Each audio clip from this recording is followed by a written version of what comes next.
A ferocious beast once approached a brave warrior with a question, creating a tense atmosphere among the wolf pack. The beast pointed out to the warrior that he had neither sharp fangs nor powerful claws, while the wolves around him made threatening noises. The monster asked menacingly what the warrior was going to answer with then, towering over everyone with his terrifying figure. The warrior's answer was blood and sweat, and immediately the monstrous beast attacked the wolves, scattering them around.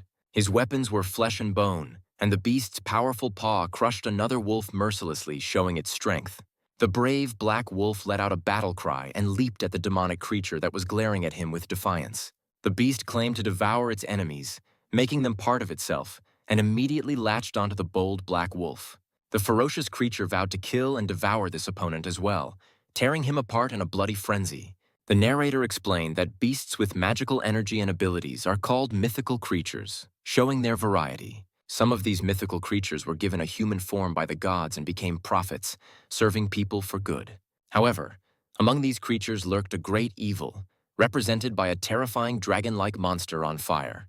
This incarnation of evil, with a burning demonic gaze, people nicknamed the demon god, inspiring primal terror. Suddenly, someone with heavy breathing, making sounds of fatigue, was running through the dark and gloomy forest, fleeing from something. A young, scarred boy with red hair screamed desperately, crying out for help, his face contorted with fear and tears. There was a sudden cry of pain as a crossbow arrow slammed into his back, and someone unseen exclaimed at the successful shot. 3 villains appeared, and the main one with the crossbow grinned that it came out better than he thought it would, and that would be good enough. The leader ordered them to collect everything of value from the bodies of the slain, reminding them that they had to make it back alive before sunset. One of the bandits reminded them that the forest was particularly creepy today.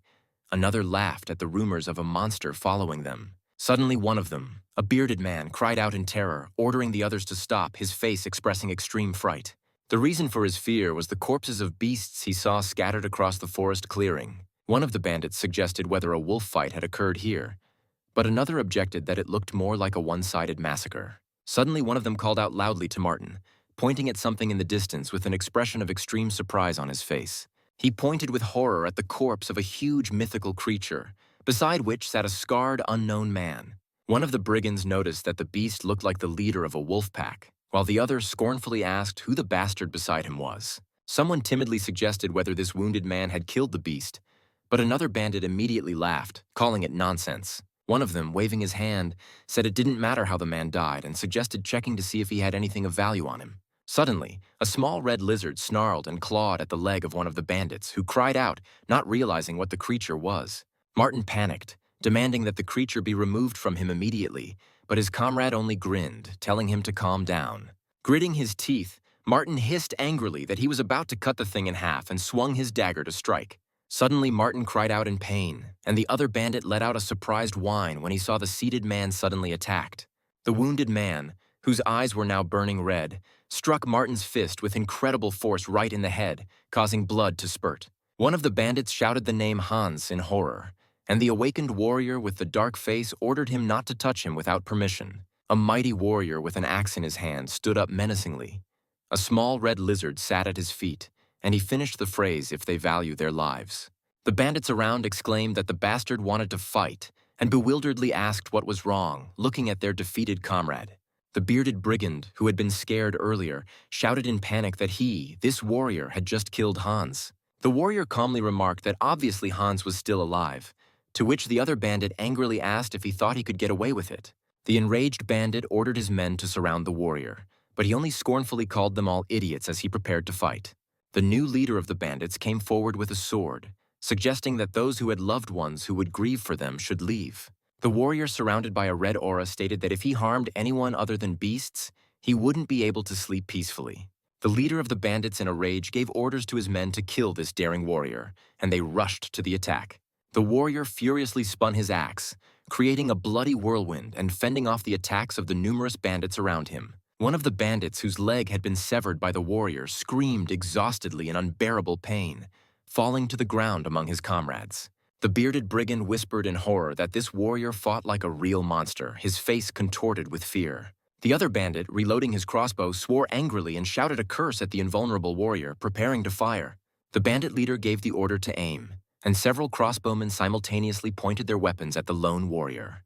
3 crossbowmen simultaneously lowered their bowstrings, and a multitude of arrows with a characteristic whistling sound shot straight at the warrior. The warrior, having taken several hits, covered the defeated Hans, taking the brunt of the arrows, his body pierced with pain. One of the bandits asked incredulously if the warrior was dead, and another, more experienced, hesitantly told them to wait. Suddenly, a powerful red energy burst out from the warrior's body, taking the form of many terrifying demonic heads with burning eyes. The surviving bandits retreated in panic. One of them shouted in horror that it was the demon god who had appeared. The warrior, surrounded by a pillar of dark energy, let out a powerful roar, and that energy exploded in all directions, sweeping away everything in its path. Later, under the cover of night, a wagon, lit by torches, entered the fortified village, creating a gloomy and disturbing atmosphere. The old chief of the village, standing with his back to the wagon on which lay the corpse of a huge wolf, pronounced that the warrior had slew the beast. The chief turned around in disbelief and looked at the seated bound warrior, unable to believe what he was seeing with his own eyes. He wondered in amazement if this warrior had single-handedly defeated such a huge and ferocious beast, looking at his chained hands. A small red lizard peered out from around the corner and called out to the chief, drawing his attention to itself with its quiet squeak. The warrior, sitting bound, advised them that it would be better for their own sake if they at once burned the body of the beast he had killed. One of the chief's counselors exclaimed indignantly that they could tear him apart, but the chief stopped him with a gesture.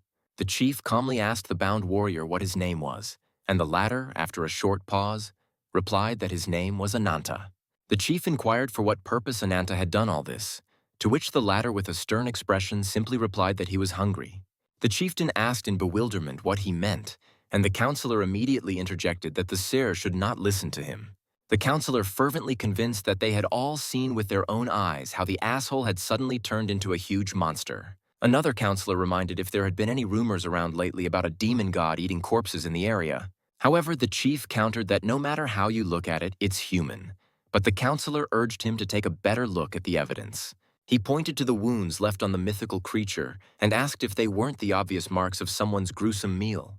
The counselor concluded that this guy was none other than a demon god in the guise of a human, his face contorted in horror. Ananta, hearing this, only grinned gloatingly, showing his sharp fangs, which further frightened those present. The counselor angrily asked what was so funny and added that if Ananta was telling the truth about his identity, he should be afraid. He asked defiantly if Ananta felt safe, shackled in simple chains, his voice trembling with tension. Ananta, with a grin and burning yellow eyes, answered the question with a question as to whether they really thought simple chains would hold him. He disdainfully stated that they knew nothing about what monsters actually ate while looking up at the night sky. His words were confirmed when blood began to drip from the body of the dead wolf on the wagon, foreshadowing something terrible. Suddenly, the corpse of the wolf on the wagon came to life, emitting a chilling howl, and the chief cried out in horror, unable to believe his eyes. Ananta explained that it was not just a corpse, but a creature that had become the hands and feet of the demon god, a defiled beast. Alarms were sounded in the village and loud bells were rung, alerting everyone to the impending terrible danger from outside. A huge pack of demonic wolves with burning red eyes carried towards the village, and someone shouted that the demon god was attacking. Among them towered the demon god himself, a monstrous creature with stag horns and a skeleton-like body that exuded terror. One of the village defenders shouted in panic that they were already here as the wolves began to climb over the wooden fence. The demonic wolves stormed into the village, attacking the people who screamed in terror, begging to be saved from the ruthless creatures. The fire engulfed the wooden fortifications, and the wolves, engulfed in flames, continued their attack, wreaking death and destruction all around. Amidst the raging flames and screams of terror, a chilling howl resounded as the demonic wolves continued their ruthless attack. One of the huge firewolves pounced with fury at the unseen opponent, its maw wide open in a death growl. The Ananta warrior, surrounded by flames, reiterated that his weapons were blood and sweat as he prepared for another battle with the monsters. He added that his strength was flesh and bone, and his huge figure towered over the battlefield, inspiring terror in his opponents. Ananta, having completely transformed into a giant beast, roared that he would completely devour his enemy, the demon god. He turned to the demon god who stood before him and promised to beat him so that he would be indistinguishable from the fallen. Ananta, in his monstrous form, repeated with a growl that his opponent would be like prey before imminent death. The demonic god, in response to the threat, let out a piercing shriek, his bony body emitting a dark and sinister aura. He rushed at Ananta, closing the distance to attack, his silhouette flickering among the flame-covered village. His minions, demonic beasts with burning eyes, rushed after him, ready to tear Ananta apart. These monstrous creatures that looked like boars and deer with demonic features jumped at Ananta from all sides. Ananta met their attack with a powerful punch without flinching, his body enveloped in red energy, throwing the attackers away. He unwound in a furious whirlwind, his claws and fangs leaving bloody marks on the bodies of the demon minions. Ananta made an incredible leap while dodging the demon god's attack, and his body turned into a bloody tornado. The demon god crossed his arms, preparing to repel Ananta's next attack, his bony fingers tensed. Ananta turned around in midair and collapsed on the demon god from above, his claws ready to stab into his enemy. In a furious battle, Ananta, who had taken the form of a snake-like creature, dealt the demon god a crushing blow. The demon god recoiled from the blow, his bone body cracked, and Ananta was already preparing for his next attack. Ananta grabbed the demon god with his powerful clawed paw, whose red veins pulsed and pierced his chest with force. He, who had once again taken on the form of a warrior, was breathing heavily as he stood over his defeated enemy, his body covered in wounds and blood. The defeated demonic god was lying on the ground, his body covered in horrible wounds, and smoke was billowing around him. Ananta noticed the horned girl beside the defeated enemy and grabbed her by the throat, bringing her to her senses. He wondered if this girl with blue eyes and white hair had been unconscious all this time. Suddenly, Ananta sensed a new threat and turned around sharply, executing a powerful bloody kick towards the unseen enemy. In the distance, in the rain, he saw a huge figure like a giant vulture sitting on the remains of the beast he had defeated. The vulture, with glowing violet eyes, turned to Ananta, saying that he was the real demon god. The huge vulture transformed into a tall man in a dark cloak of feathers, his gaze cold and calculating. The man with violet eyes couldn't believe that his precious puppet had been defeated by some unknown. He confessed that he had been following Ananta ever since he had set foot on this land, his silhouette visible against the background of the forest. Suddenly, he hit the horned girl who was beside him and asked what Ananta had done it for, causing her surprise. Ananta, standing over the demon god's body, irritably replied that he almost fell asleep from his tedious muttering. He added that he had absolutely no interest in listening to any bullshit from a demon, his face expressing extreme contempt. Ananta pointed his finger at the demon defiantly and, grinning, ordered it to chase it, declaring that he would kill it. The demon, whose hand had turned into the clawed paw of a vulture, grinned, saying that his power lay in controlling the spirits of the dead. He stated that if he killed Ananta and took control of him, he would get an even stronger puppet for his purposes. The demon spread its huge black wings, surrounded by a purple aura, and called itself Phantom Lord of the Dead. The ghostly figures of demonic wolves appeared around Phantom, their eyes glowing with an ominous purple light, ready to attack. Then the ghosts of the slain bandits also appeared. Their empty eye sockets also burning purple, they rose from the ground. The Phantom addressed Ananta, calling him an unknowable creature, and promised that he would be devoured by a horde of bloody corpses. Ananta found himself surrounded by a mob of the reanimated dead, who pounced on him from all sides, trying to tear him apart. The Phantom in the guise of a vulture laughed gloatingly, mockingly asking Ananta if he had no more strength left to resist. He pounced on Ananta, tearing his flesh with his sharp claws, blood splattering in all directions against the red background. Phantom approached the defeated Ananta and hissed for him to let him listen to his death cry, savoring the moment. Suddenly, Ananta laughed. His bloody mouth stretched into a mad grin that surprised Phantom greatly. A powerful red energy burst out from Ananta's body, taking the form of a giant demonic creature with burning eyes. The Phantom recoiled in horror, not realizing what was happening, its violet eyes widened with surprise and fear. Ananta, whose face now resembled a demonic mask, suggested that Phantom had better listen to the howl of a real beast. His body was completely enveloped in red energy, transforming into a huge dragon-like monster that let out a deafening roar. The horned girl, who had come to her senses, watched this incredible transformation with horror, her blue eyes full of fear. She saw Ananta in his new form let loose a wave of destructive red energy that consumed everything around him. When everything subsided, Ananta, who had assumed human form again, stood over the girl, his body covered with wounds and blood. He told her that she was now free from the demon god's control. His voice was calm, but fire burned in his eyes. The girl clutched her head and groaned in pain as she tried to realize what had happened, her face pale and haggard. She whispered that she had seen the glowing wings when she was unconscious, her eyes staring into the void. Ananta asked her if she too was a victim of the wings. His voice was full of sympathy and understanding of her suffering.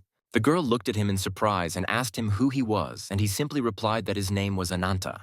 He added that he was a surviving descendant of the Black Dragon. His eyes flashed red fire for a moment. Ananta declared that he was the one to devour the demon gods and the one to kill the Shining Wings. His voice was full of determination. The girl looked up at him as she sat on the ground, and he towered over her, his figure radiating incredible strength and menace. Her eyes widened in shock and disbelief as she fully realized who she was dealing with, her pupils narrowing to pinpoints. Ananta, breathing heavily, hissed in pain, recognizing that the horned girl was too tired from everything that had happened. The girl, breathing heavily, stared at the blood-red landscape, her eyes wide with the horror of the nightmare she had experienced.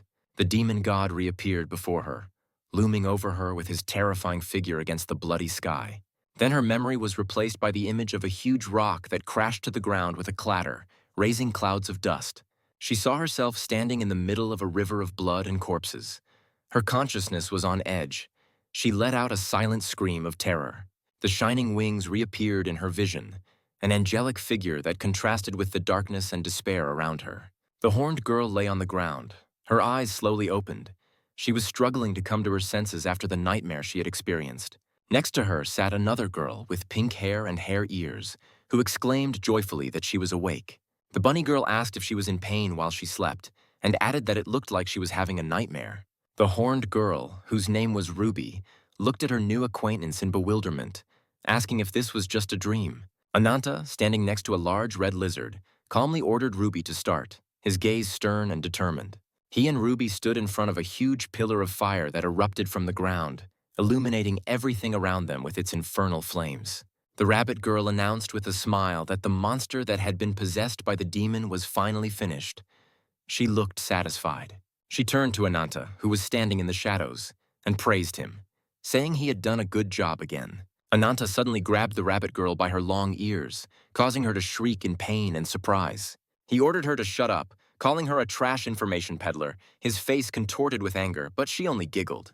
Ananta pointed at Ruby and told the rabbit girl that her miscalculation had cost him even more than usual this time. He demanded that the rabbit girl hand over his money, declaring that the deal was over, his voice harsh and impatient. The rabbit girl rubbed her ears and noticed that Ananta was very aggressive. Her voice was a little hurt but playful. She approached Ruby and asked curiously if she could recognize her name. Her look was friendly. Ruby, a little embarrassed, quietly replied that her name was Nadia, her blue eyes expressing uncertainty and confusion. The rabbit girl exclaimed in amazement that she couldn't believe there was another victim of the same wings. Nadia was perplexed and asked what she meant, her face expressing complete incomprehension of what was going on around her. Ananta, annoyed by their chatter, sharply called out to the rabbit girl, his gaze stern and the little lizard perched on his shoulder. The rabbit girl, smiling, noticed how impatient Ananta was and took out a gold watch on a chain from her pocket. Suddenly, the ground beneath them opened up, forming a huge hole, and all three of them flew screaming down into the unknown. Nadia screamed in terror, falling into the dark abyss along with Ananta and the rabbit girl, who looked calm. She clenched her eyes shut in fear, waiting for the imminent blow, her face tense and drops of sweat rolling down her cheeks.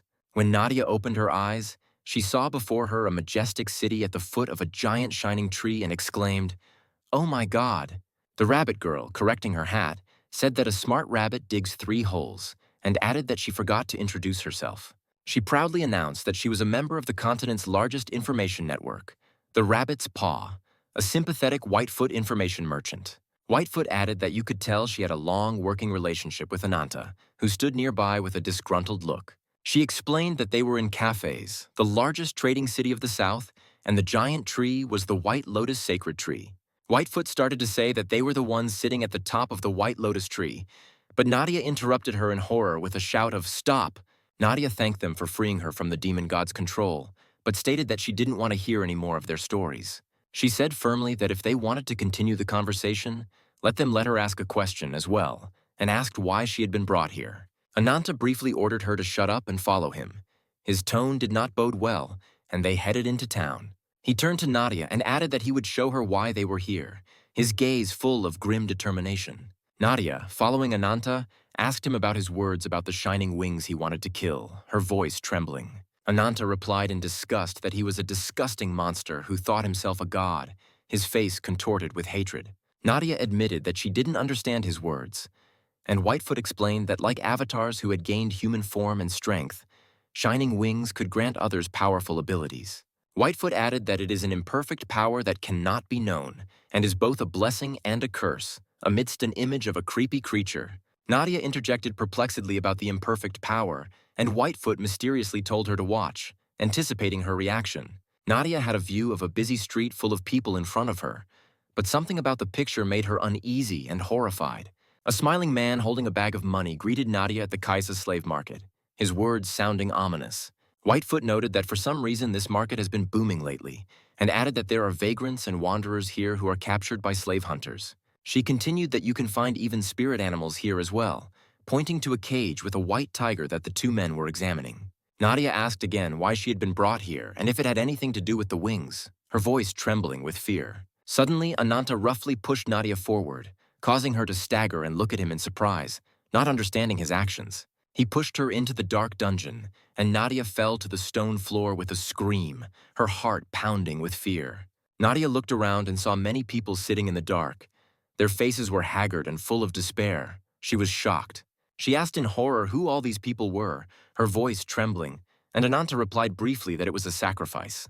He explained that these were victims for the wings, pointing to Nadia, who was sitting on the floor surrounded by other unfortunates. Ananta added that they will be sacrificed atop the sacred tree, amidst the image of a tree with hanging bodies. He finished that Nadia would help them in the hunt for wings. Just like these people, his gaze was cold and ruthless. Ananta told Whitefoot that the rest was up to her, and she replied Okeshki with a smile, ready to fulfill her part of the plan. Nadia, looking at Ananta through the bars of the cell, asked if he had done it, her voice full of accusation. Ananta, without looking at her, replied that even if she did, what did she care? His tone was defiant and indifferent. Nadia shouted in rage, "Enough!" Her face contorted with anger. She couldn't accept such cruelty. She said in disgust that it was low and despicable to use weak and innocent people to achieve your goals. Ananta, standing with his back to Nadia, said that she could not take revenge without getting her hands dirty. His voice was cold. Nadia looked through the bars with despair, then lowered her head and whispered that she couldn't take it. Her heart was breaking. Whitefoot approached the camera and said that Nadia could be understood, her voice full of sympathy for the poor girl. She pointed to a boy with his hands tied, sitting on the floor, and added that these were poor people who had been victimized. Whitefoot asked with feigned sympathy what horror they would experience at the hands of the wing incarnations, and wiped away an imaginary tear. Nadia screamed at Whitefoot in rage. "You bitch!" Her blue eyes were throwing lightning bolts. She couldn't stand this hypocrisy. She hissed for Whitefoot not to think she could sway her so easily, but she only grinned, confirming Ananta's words. Whitefoot reminded Nadia that she'd been ruled by a demon god so far, and she'd killed plenty of people so she didn't have to worry about a couple dozen lives. She added that even if it wasn't her will, it doesn't undo what she did, amid Nadia's memories of the bloody river. Nadia tried to object, but Whitefoot interrupted her with a sinister smile, her eyes gleaming slyly in the semi-darkness. Whitefoot said that Nadia's anger should not be directed at her and Ananta, her hand clenched on the bar of the grate. Their common enemy, according to Whitefoot, is the evil incarnations of the wings, her silhouette visible in the doorway of the dungeon. Ananta, kneading his fists, noticed that Whitefoot had said something meaningless, his face expressing extreme irritation. Whitefoot approached Ananta and said that these victims had nothing to do with him, trying to reassure him. Ananta, looking at Nadia, asked bewilderedly what had happened to her, his voice devoid of any sympathy. Whitefoot explained that she asked Nadia for her cooperation, amid images of masked men leading captives. She added that as planned, they headed to the White Lotus Temple with the winged guards, leading the bound Nadia. Whitefoot stated that the sacrifice would be their starting point and encounter with the wing incarnations, and now all preparations were complete. Their man, according to Whitefoot, was in the Temple of the White Lotus, which would be impossible to enter because of the barrier, and participation in the arena requiring a living sacrifice was decided. Whitefoot finished that if Nadia managed to get her hands on the branch of the lotus tree that is awarded to the winner, it wouldn't take long to meet the wing incarnations. Whitefoot noticed with a smile that even so, this whole process was rather tedious, her long ears twitching slightly. She added that if only this guy, Ananta, had made this decision from the beginning, it would have been easiest to attract the enemy's attention with indiscriminate slaughter. Her eyes flashed red for a moment, and she said seriously that even so, there was a line that must not be crossed. Ananta, sitting on the ground with the silhouette of a dragon visible behind him, remarked that speaking of monsters, when trying to draw a line between humans and beasts, there were a number of means and methods. Whitefoot, standing nearby, acknowledged the contradiction with a sigh, her hat slightly off to the side from fatigue. Ananta turned to her and said that he could hear her rolling her eyes from here, his voice full of sarcasm. He raised his huge axe and added that it hadn't been that long since the last feast, and it wasn't bad for an afternoon workout. Ananta ordered Whitefoot to sit quietly and watch from the side, his figure towering over her and the little lizard. Whitefoot perplexedly interjected, "What?" and then chuckling, asked him to please not do anything that would draw attention. She added that otherwise God only knows what could go wrong, and the little lizard nodded in agreement. Ananta, walking out into the arena where the crowd was waiting for him, tossed over his shoulder that he would think about it, his face determined. The warriors in the arena, upon seeing him, shouted, "Wall of defense," and put their shields forward, preparing for battle. A huge spotted leopard with burning eyes appeared in front of them. Its body was stabbed with spears, but it was still alive. One of the warriors, wearing a helmet with horns, ordered the others not to be afraid and to hold formation, his voice loud and confident. Suddenly, Ananta rushed at the warriors with a shout, pushing them apart and breaking through their formation. His strength was incredible. One of the defeated warriors, a huge man with an axe, cursed angrily, asking Ananta what the fuck he was doing. The latter replied that he was annoying. Ananta came face to face with a giant leopard that rose up on its hind legs, preparing to attack, its claws huge. He made a lightning lunge. His body was enveloped in red energy, and he dealt the leopard a crushing blow. Whitefoot, watching from the bleachers, whispered excitedly, "Whoa, burns," her eyes shining with anticipation. Ananta chopped off the leopard's paw and muttered with annoyance that he was a real pain in the ass. His battle was just beginning. The warrior in the horned helmet exclaimed in bewilderment as to how such a thing was even possible, looking at what was happening in the arena. He could not believe that this unremarkable man could single-handedly overpower the mighty mythical beast, the spotted leopard. Ananta, shrouded in red energy, dealt another crushing blow to the leopard. His movements were fast and furious. With a savage roar, he came upon the defeated beast, his axe digging into the flesh and blood spurting in all directions. Ananta, standing in the arena in front of the sacred tree, shouted to him, "Just wait," promising to chop him into pieces and eat him alive soon. In front of him, he could see the huge gate of the White Lotus Temple, from which an ominous dark aura emanated, heralding a new danger. The people being led up the long staircase to the temple were frightened and distressed, their steps heavy and uncertain. They were met at the top of the stairs by a majestic man with long white hair and wings, welcoming them to the temple of the goddess. Ananta asked disdainfully if this was the incarnation of the wings, his voice full of hatred and determined to take revenge. The image showed the sacred white lotus tree surrounded by powerful barriers, making it sacred. Those who sacrificed to the temple were allowed to participate in the arena of Cepheus, fighting mighty monsters for glory. And warriors who proved their worth in battles against powerful spirit beasts were granted branches of the white lotus tree. Those deemed worthy by the victims of the wings received great power and proclaimed themselves guardians of the wings, their figures shrouded in darkness. Whitefoot explained that in order to break through the enemy's defenses, they planned to infiltrate the temple under the guise of making offerings. She finished with a smile that this was the plan for the operation and asked if Nadia had any more questions, her tone playful. Nadia, looking through the bars, asked why Ananta wanted to kill wing victims and if it had anything to do with his power. Whitefoot covered Nadia's mouth with her hat and said it would be rather difficult to explain, her eyes gleaming slyly. She added that, however, one thing she could say for sure, looking at the flame-engulfed battlefield full of corpses. Whitefoot said gravely that there was a being called the Incarnation of Vengeance, her face thoughtful and grim. It was beyond imagination, she finished, with the backdrop of Ananta holding a dead body in his arms, his face contorted with grief. The man with wings, standing at the top of the stairs, addressed the frightened people, urging them to lift their heads and seek rescue. The men looked at him in horror. One of them whispered in confusion, and another called out to the god in amazement, not believing his eyes.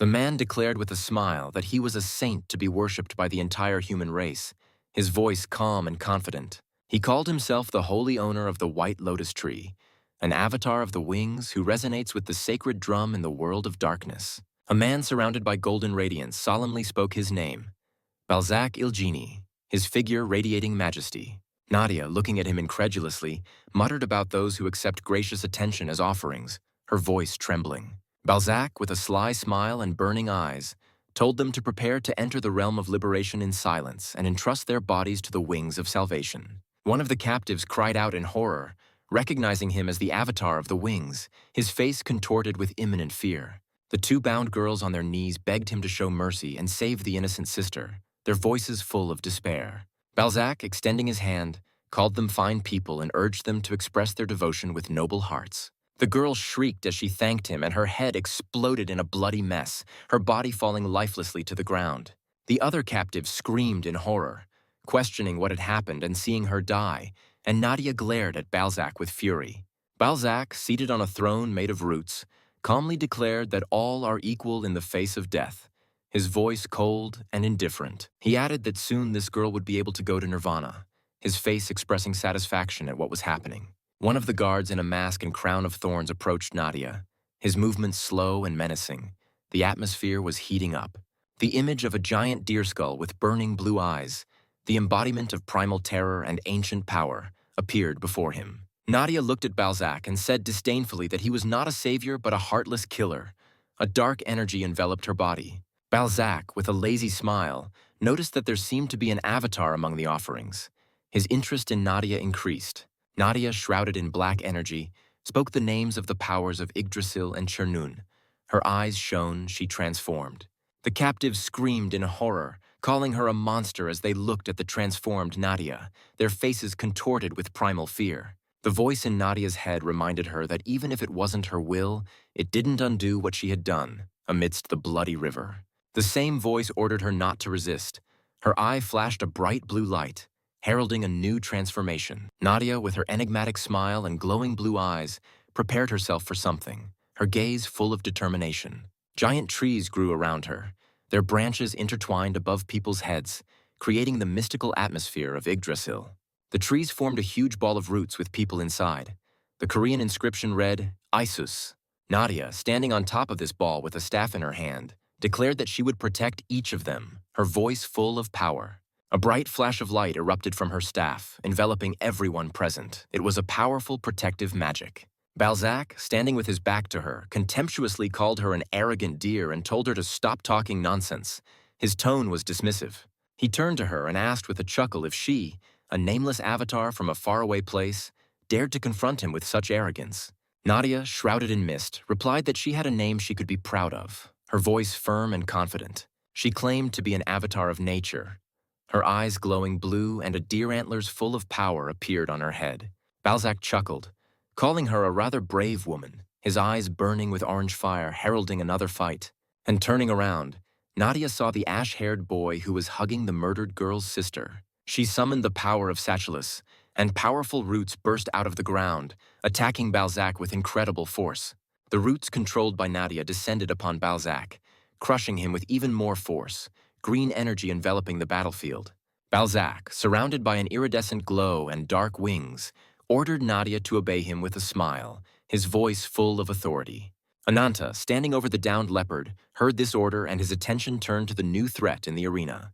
The people in the stands asked in bewilderment what it was, and if it was a noise on the white lotus tree, their faces expressing confusion. One of the warriors who had previously commanded the formation asked anxiously what was going on, his confidence vanishing in the face of the unknown. Nadia, surrounded by dark energy and roots, was breathing heavily, her eyes glowing. She was preparing for a new battle. What Balzac did was on a completely different level than his previous attack. Is this pathetic spell all you've got? He wondered, and without waiting for an answer, snapped his fingers. And in the next instant, a huge golden cage collapsed in front of Nadia. What's going on? The girl's expression became alarmed, and then the answer to her question came out of the cage. And then what dwelt in the cage spread its black wings. He's dangerous, immediately the boy shouted. But it was too late in the blink of an eye. Two bone spikes stabbed into Nadia. Behold the faithful follower of Yahello, Balzac proclaimed, and the undead dragon straightened up to its full size. Meanwhile, the battle in the arena continued. Or rather, it was nearing the finals. Anant's last opponent that had not yet given up his spirit was a white tiger. You can take offense at me, but don't turn your head away in the face of death, said Anant to the tiger. Afterwards, he finished off the enemy with a single blow of his axe. Duke Bernhard, everyone is confused by this situation. One of the warriors addressed the gladiator in the horned helmet. Obviously, this guy's going to win. You were supposed to win according to the original plan. What will you do now, Duke Bernhard? The warrior asked as the speaker announced the winner. And then a dozen wing guardians entered the arena to present Anant with a well-deserved branch. And watching this procession, Bernhard answered the question. Calm down. Everything is going as it was intended. No matter what happens, a white lotus branch is bound to fall into our hands, no matter what it costs us. Meanwhile, the captives of the Shining Wings helplessly watched the unequal battle. From her wounds, Nadia fell to her knees exhaustedly while the undead dragon leisurely approached. You said you would protect this offering at all costs. I'm sad for you, Balzac said. Look at their pale faces. You must save these people from fear soon. I believe this is the mercy of Yahello. Rescue? Nadia asked, and a dark aura suddenly enveloped her. Don't make me say it twice. You are no savior, the girl declared furiously. You're just a demon lord who spreads death and fear. In response, however, Balzac smiled sinisterly and raised his hand. Let me show you. True salvation begins with despair. And in the next instant, a root burst from the floor of the temple and pierced one of the captives like a spear. Nadia turned around in horror at the screams of the people. But it was too late, all of them suffered the same fate. No, stop! Nadia shouted desperately, and then the roots of the tree suddenly pierced into the undead dragon's body. Then Balzac threw up his hands and exclaimed reverently, Send down the blessing of the wings of salvation upon this servant. Then he looked at Nadia and said to her with a crazy smile, It will be a great honor for you. And then Nadia beheld as the captive's life energy began to flow through the roots to the undead dragon. Meanwhile, Balzac started his speech. Unlike Yahello, who is immortal, any human will eventually die. He waved his hand, and new roots sprang up from the temple floor, grabbing the guards and wing keepers. Only I can give meaning to your worthless lives, Balzac declared, and the vitality began to leave his servants. Look, your pathetic lives are feeding the white lotus tree. We are creating an immortal warrior. In the cycle of life, be reborn as the light that protects the white lotus tree. And then the undead dragon roared, spreading its wings, and Balzac echoed its roar. This is it, the blessing of shining wings. In the name of all that is holy, how many human lives have you consumed? Nadia was horrified. But before he could answer, Balzac ordered Root to grab the girl with a smile. It was only afterward that he confessed. So many that it's pointless to even count. Nadia tried to break free, but it was in vain. Woman, there is no limit to your arrogance. Balzac sighed as he passed by. But then he smiled and glanced at Nadia over his shoulder and asked, Any last words? Go to hell! Nadia snarled, gasping from the grip of the roots. What a trivial ending. Balzac spoke up and swung his arm for the final blow. But in the next instant, the gate to the temple suddenly opened. Something flew out of the door crack and Balzac immediately attacked it with his magic. Only the enemy shell was the severed head of one of their keepers. It also turned out to be a ruse. Following the head, Anantis rushed at Balzac, armed with a branch of the sacred tree. And in the next instant, it was thrust into Balzac's eye. Anant! Nadia wheezed as the barbarian jumped over his foe and landed next to him. Are you still alive? Anant was surprised. I didn't think you'd be so lucky. A branch of the white lotus tree. Suddenly, Balzac, still alive, whispered and turned around and asked, Are you the winner of the arena? He was answered by the corpses of the guards outside the door to the temple. It can't be. I never thought anyone could get in here. Who the hell is that? Anant asked, as if he had just noticed Balzac. But without waiting for an answer, he turned to Nadia. Hey, why are you wasting your time on this lowlife? Where's the embodiment of wings? What? The girl was dazed, but she was prevented from answering by Balzac's very angry voice. First you dare to enter my sanctuary, and now you dare to ignore the embodiment of wings? Balzac roared indignantly, his face twisted with anger. I'll make you regret today with my own hands. He swore as he began to transform. But in response to all the arrogant indignation and threats, Anant simply said, Shut your mouth. And then his appearance also began to change, and grinning, he declared, You are not the embodiment of shining wings. Meanwhile, outside the temple, a fierce battle was going on between the gladiators of the arena and the keepers of the wings. One of them managed to knock the helmet off Bernhard's head, for which the guard immediately lost his life. Kill them all, Bernhard ordered, turning to his warriors. And while the Duke's men rushed to do his bidding, the Duke himself headed for the gates of the temple. He planned to strike immediately after the barrier was removed to allow the winner to enter. I can't see anything. Could it be a trap? Bernhard thought, but he dared to go inside the temple. And as his eyes adjusted to the gloom, he saw a trail of bloody corpses of the guardians that went up the stairs. Could it have been that guy? Bernhard wondered, frozen in place by what he saw. Did he go after the incarnation of the wings? Meanwhile, Nadia watched helplessly as Anant and Balzac froze opposite each other, ready to clash at any moment. I can't believe he's not the embodiment of wings. The girl was amazed. So it was all a lie? Do you have eyes on your ass or what? Anant replied irritably with a question to a question. Why do you think they call him the embodiment of great wings? Nadia was struck by these words. Its symbol is 3 pairs of white wings. She remembered, and then Anant pointed to Balzac's wings. And this is the epitome of great wings? Ridiculous! You don't even have the right wings. If you wanted to imitate, you should have made at least a little effort. The remark made Balzac sink his claws into the floor. So you're not the embodiment of wings, you're just a piece of shit who talks a lot of shit. Anant growled. However, in response, Balzac simply stared at him and stated, That's just nonsense, not even worthy of a reply. And then he commanded, Kill him! Immediately, the 4 guardians rushed at Anant. Then Anant's hand turned into a clawed paw. But instead of attacking the guardians, he cut down the roots that entangled Nadia.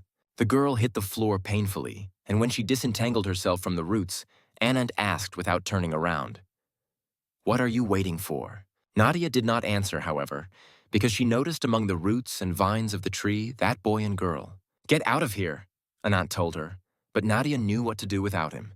While Anant was decapitating another keeper, she rushed to the children with all her might. Meanwhile, the undead dragon reminded of its existence by opening its monstrous maw. And in the next instant, he rained a hail of bone spikes and stakes upon Ananth and his keepers. Nadia immediately fell to her knees, covering the children from the splinters.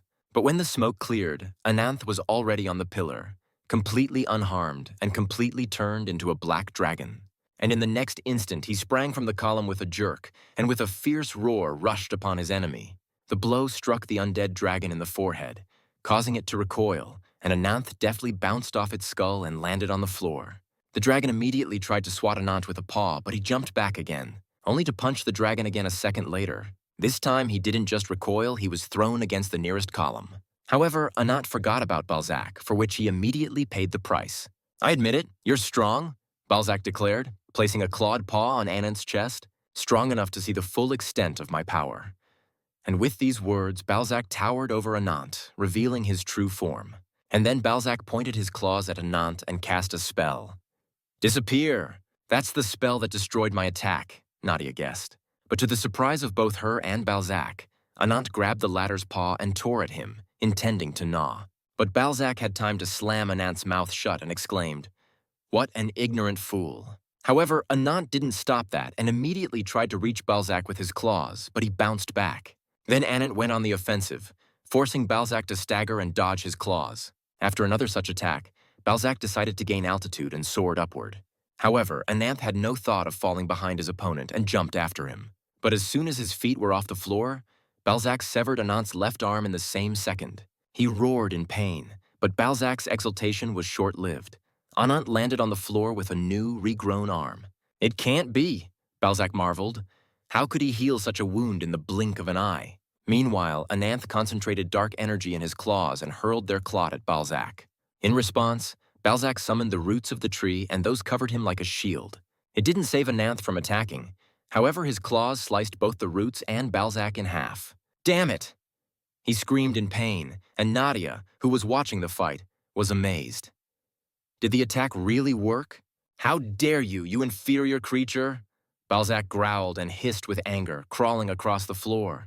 However, while Anant was watching his mangled opponent, a decapitated undead dragon rose up behind him. Even with his eyes and mouth gone, he still lunged to attack, but Anant managed to dodge. However, when Anant turned around, he realized it wasn't an attack. In a few moments, Balzac and the undead dragon had merged. I will show you with my own eyes the difference in our levels, which cannot be crossed, Balzac promised, and Anant attacked again.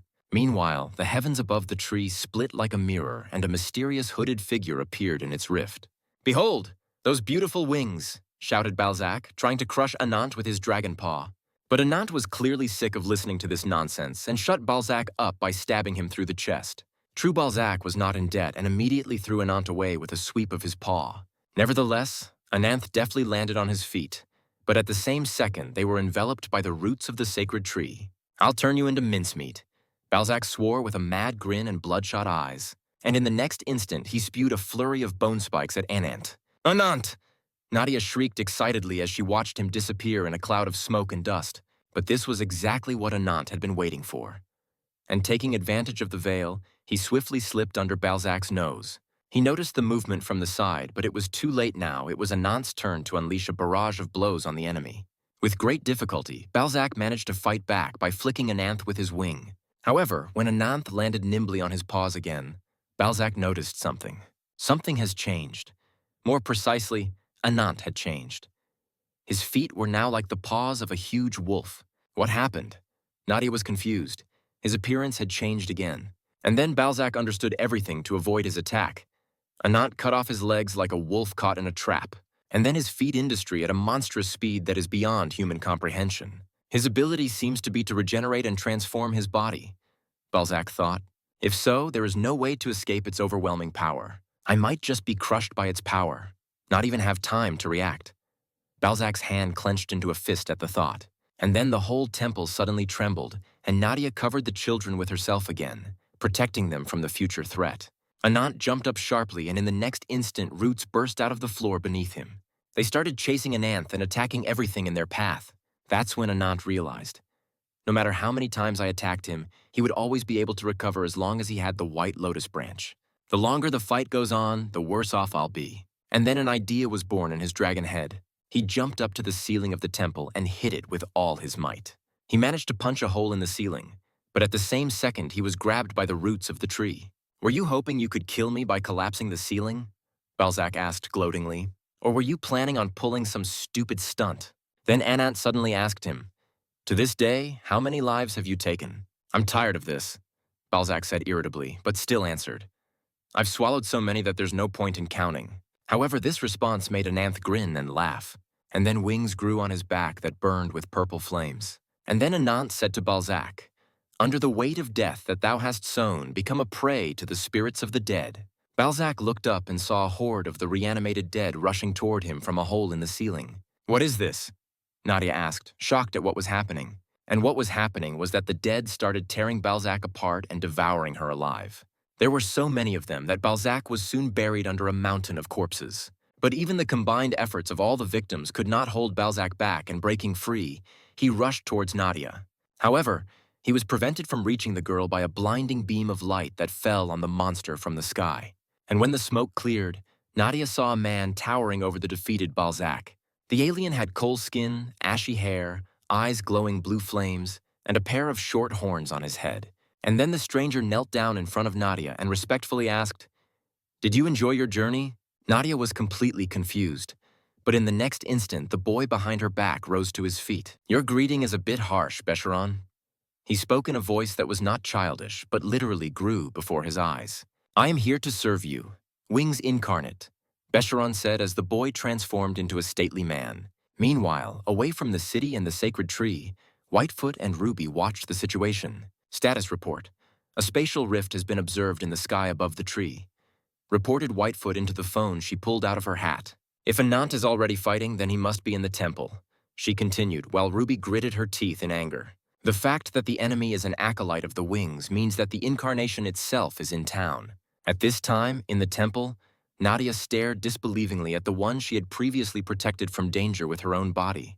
But suddenly a pain pierced her chest, and turning pale, Nadia clutched at her heart. "What's going on? Who is this guy?" And while the girl was wondering about these questions, Incarnate Wings approached the still-living Balzac. "What are you doing here?" he asked, shocked, only now noticing the man in front of him. "Have you forgotten me?"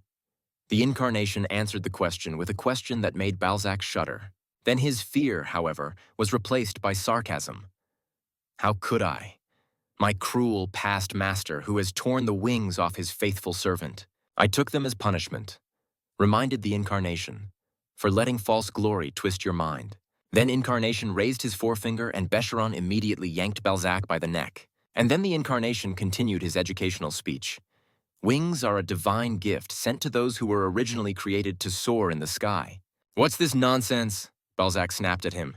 "You say that to the one who honored you the most?" Afterward, he shouted with anger. To the one who sacrificed tens of thousands of lives to create this perfect body. The one who most deserves wings. However, in response to the fierce claims and resentment, the Incarnation put a palm to his chest. "Stupid Balzac, I feel sorry for you," said Incarnation without pity in his words or in his look. The next instant, Balzac screamed in pain. Bright light burst from his eyes and mouth, and then he turned to dust. Anant watched from the sidelines, lurking amidst the mountain of corpses. He heard the familiar voice again, and he sank back into his memories. He remembered how the Incarnation had once told him, "Boy, I have a dream to find the end of the earth where our world joins the world of the gods, and I will not stop until I fulfill it, even if the whole world turns against me." But then the memories were replaced by fire and smoke. Anant remembered his village, destroyed and in flames. Then the image of Ashita, his elder sister, appeared to him. She said to him with a smile, "Anant, have a good journey." But then Anant saw her different, burnt, charred, dead. This image irritated Anant's old wound, making his eyes water with blood and fury. "The White Lotus tree has a strange name and nothing more." "Meanwhile," Becheron stated, "it looks like your dream has failed again. Yes, it's just a pitiful semblance that can't even be compared to the World Tree." Incarnation agreed with him. "But you forgot something," he added, glancing at Nadia, and as he came closer to the girl, he spread his shining wings. And then, from beneath the countless bodies of the sacrificed humans, Anant rose up. And in the next instant, he shot 2 clots of dark energy at the Incarnation. But he didn't even turn around. Why should he? When Anant's attack was immediately taken over by the faithful Becheron. "I have found you at last." The last human thought echoed in Anant's mind, and then he let the beast loose. And then, with a furious roar that bordered on the insane, Anant threw himself upon Becheron, and he met his opponent with a blow of such monstrous power that he tore off Anant's head. However, even without his head, Anant was still on his feet, and then Becheron said sternly, "Identify yourself." In response, the outgrown dragon head hissed something inaudible. "It seems that talking won't help." Becheron concluded and clenched his fists and prepared to fight. And Anant agreed, hitting him with such force that Becheron was knocked sideways. Meanwhile, Incarnation loomed over the helpless Nadia and reached out to her. But at the same second, he was attacked by Duke Bernhard. However, his axe only cleaved the void and the air. In the blink of an eye, the Incarnation simply disappeared to immediately appear behind the Duke's back. "You never know when to give up, do you?" asked Incarnation as Bernhard turned around. Meanwhile, Ananth and Becheron continued to tear each other to shreds. When he saw the Incarnation behind Becheron's back, Anant roared furiously, "I will tear to pieces anyone who gets in my way. I'll tear it up! I'll kill you!" He kept growling while he began to grow thorns. Then Becheron shoved his opponent away from him with a powerful kick. However, Anant was in no hurry to rise to his feet. His body was beginning to undergo a metamorphosis that caused unbearable pain. Intrigued by his painful cries, the Incarnation finally paid attention to Anant. Then he spread his wings. "A familiar face, a black dragon from Dagak," Incarnation said with a smile. And while the black dragon announced his awakening with a roar, Ananth himself found himself in the middle of the gorge. "What is this place? How did I get here?" He began to wonder, looking around at the unwelcoming surroundings. "This is bad. We have to get out of here, as soon as I leave." Anant suddenly hesitated and looked up at the sky. "Where should I go? Remember the object of your revenge that took everything from you." Suddenly it sounded behind him. Anant turned around and saw a black dragon in front of him. "You are Azidahaka," Anant exclaimed, staring at the dragon in disbelief. And then the one said to him, "Cursed mortal, give in to your anger and shout till the end of the ages." Meanwhile, back in reality, Ananth was intent on swatting Becheron, but the latter managed to dodge. "Has he gone mad and gone into a rage?" Becheron asked himself. And when he heard the dragon's threatening growl in response, he clenched his fists. "That's a shame."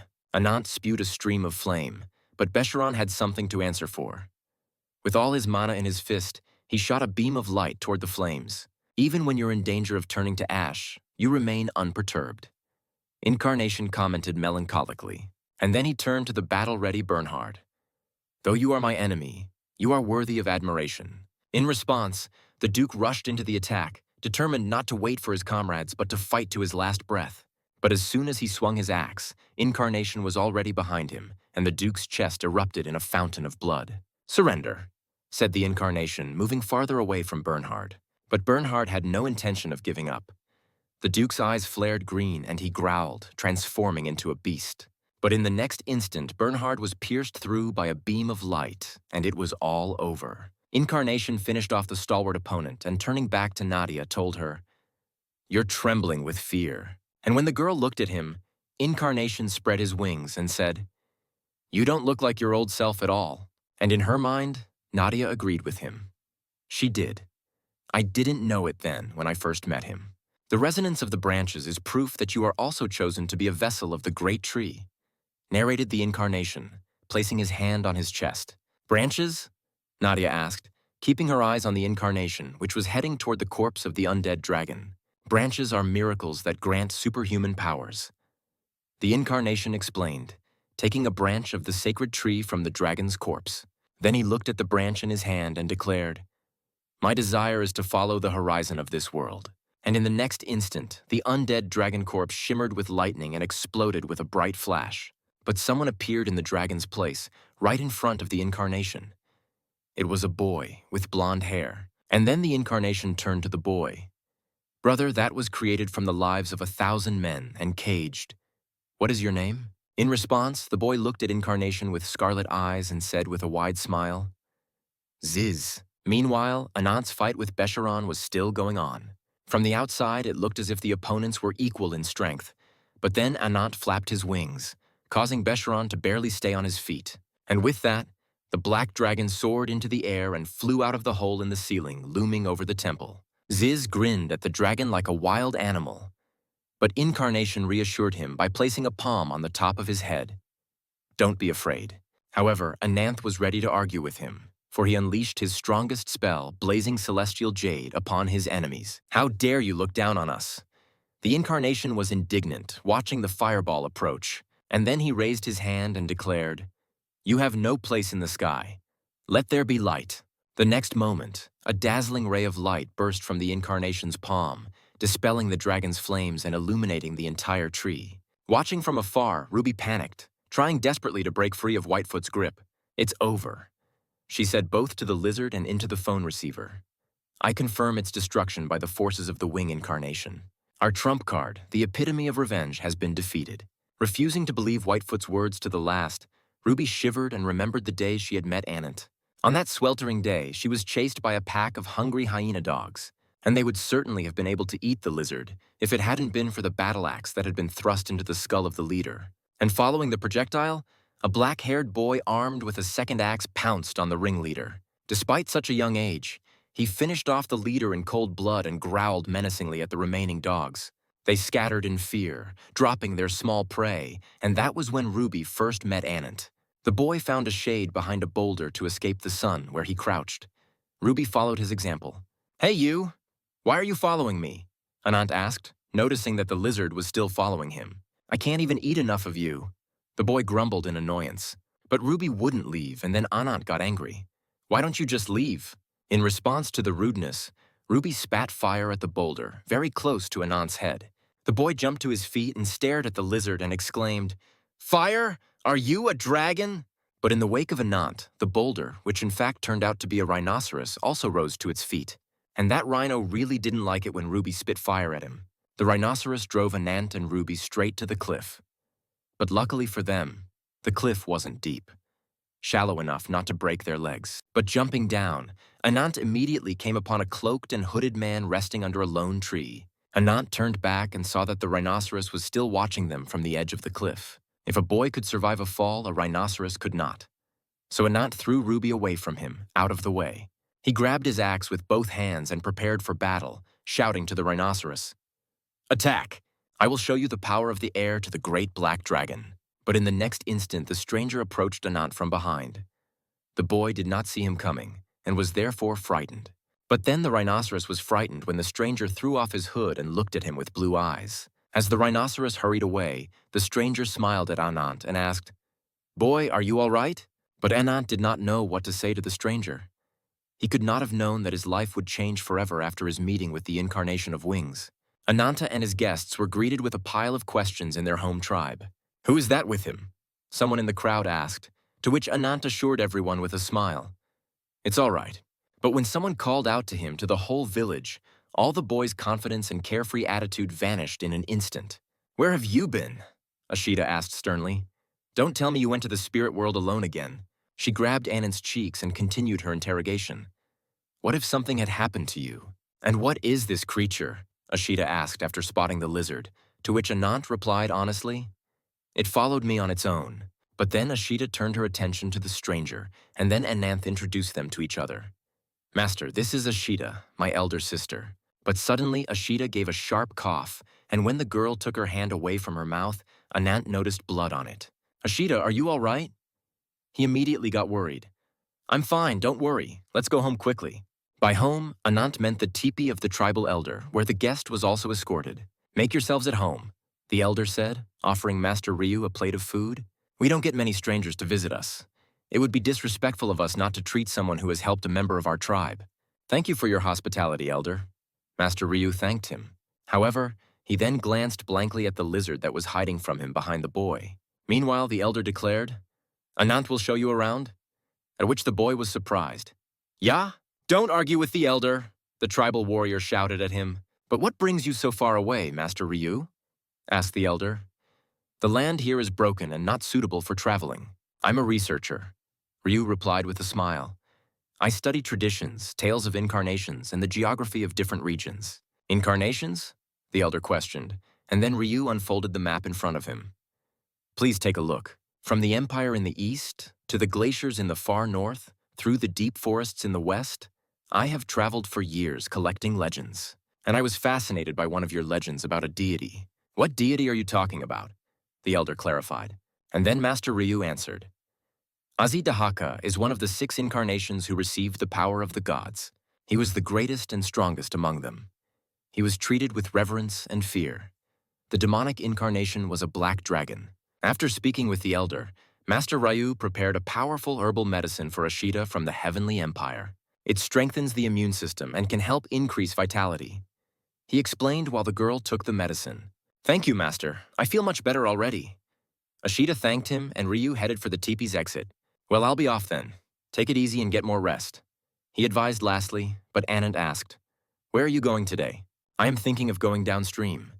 Ryu replied, and then Anand asked again, "Can I go with you and catch fish?" Ryu gave his consent, to which the boy exclaimed happily, "Sis, I'll help the master and come back." But before Anant could run out of the teepee in joy, Ashita wished him with a smile. "Be careful on the way." Anant was confused for a moment, but then he smiled broadly at his sister and assured her, "I'll be back." As he left the tribe, however, Anant noticed anxiety and distrust in the faces of his tribesmen. As Master Ryu had said, he took the path down the river and by noon had already reached its source, where they decided to make a rest. Anant had caught a fish, and while roasting it on the fire, he suddenly inquired, "By the way, Master, have you made any progress in your research?" "Barely," Ryu admitted. "I only collected fragments of stories about the Black Dragon's descendants. In the past, your descendants suffered from foreign invasions, but they were able to defeat the invaders thanks to the Black Dragon. They are descendants of warriors who honor the tribe's benefactor. That's all I've learned," Ryu told him while Anant listened and ate the fish. But all the tribesmen completely ignore the stories of the Black Dragon. Ryu sighed. "It's like they're trying to hide something." "Well, maybe it's just your imagination," Anant suggested. But even Ruby could see that the boy was nervous. "Are you still hunting in secret from your sister?" Ryu suddenly asked, catching Anant off guard. Ryu explained himself then. "I pretended not to notice that the wounds on your body were getting bigger. Your sister will soon realize that. Keep it a secret from her, Master," Anant asked with a sigh. "I don't want her to worry for nothing. Winter will soon come to the desert. So we must hunt as much as we can while the prey is still plentiful. We don't have parents. They both died of illness when I was a baby. That's why my sister is so protective of me. She still sees me as a baby. She is very busy with her business and looking after her little brother. That is why I must prepare offerings in abundance." "But isn't that burdensome?"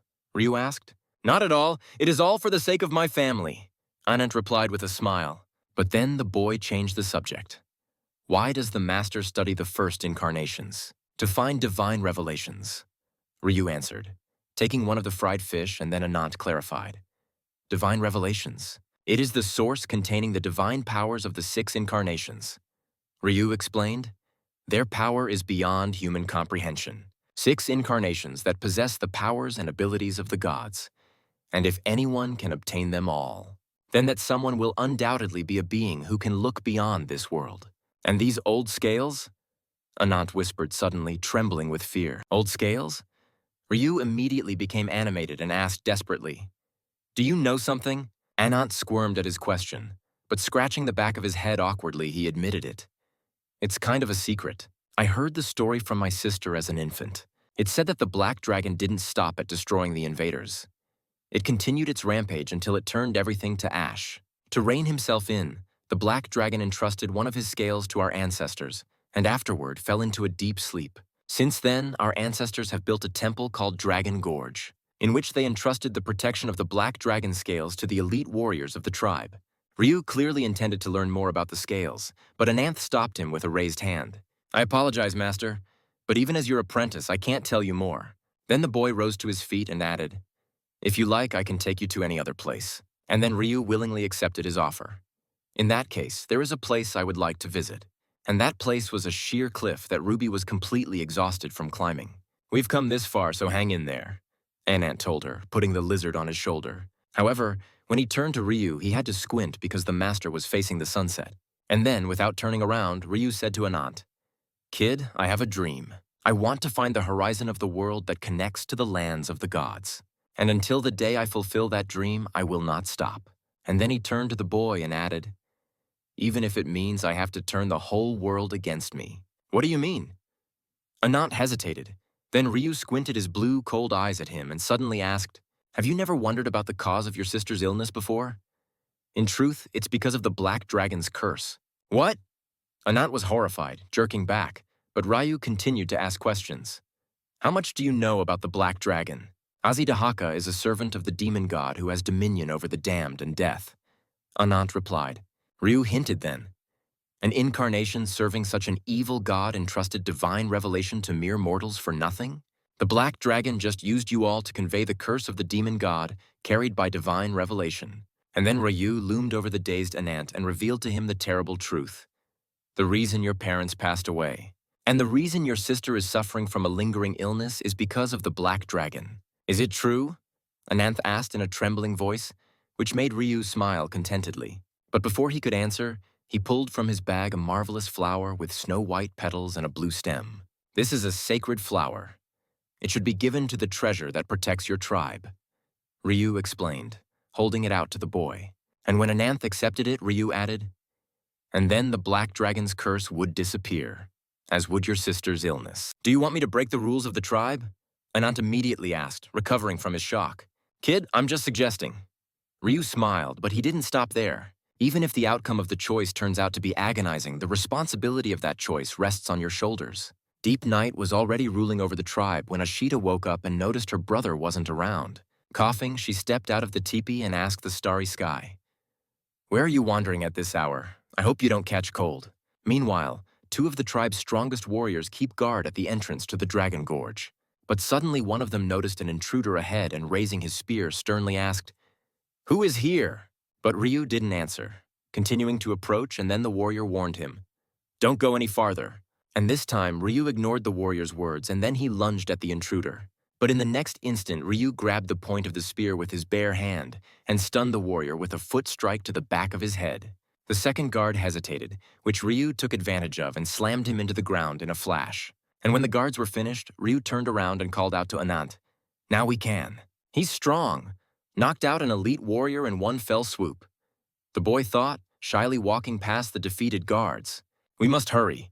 Our goal is at the end of the descent," Ryu said and entered the gorge first. Just as Anant had said, there was a temple in the gorge that was also guarded by warriors. But they could not stop Ryu. And so they finally reached the main hall, in the center of which was kept a stone sarcophagus. But as Anant came even closer, the flower in his hand suddenly glowed. "Master, what is it?" The boy was frightened, but Ryu laughed softly in response and turned away. "There is no need to be afraid," he assured, hiding his smile from Anant. "Everything is going according to my plan." And then Ryu opened the sarcophagus effortlessly.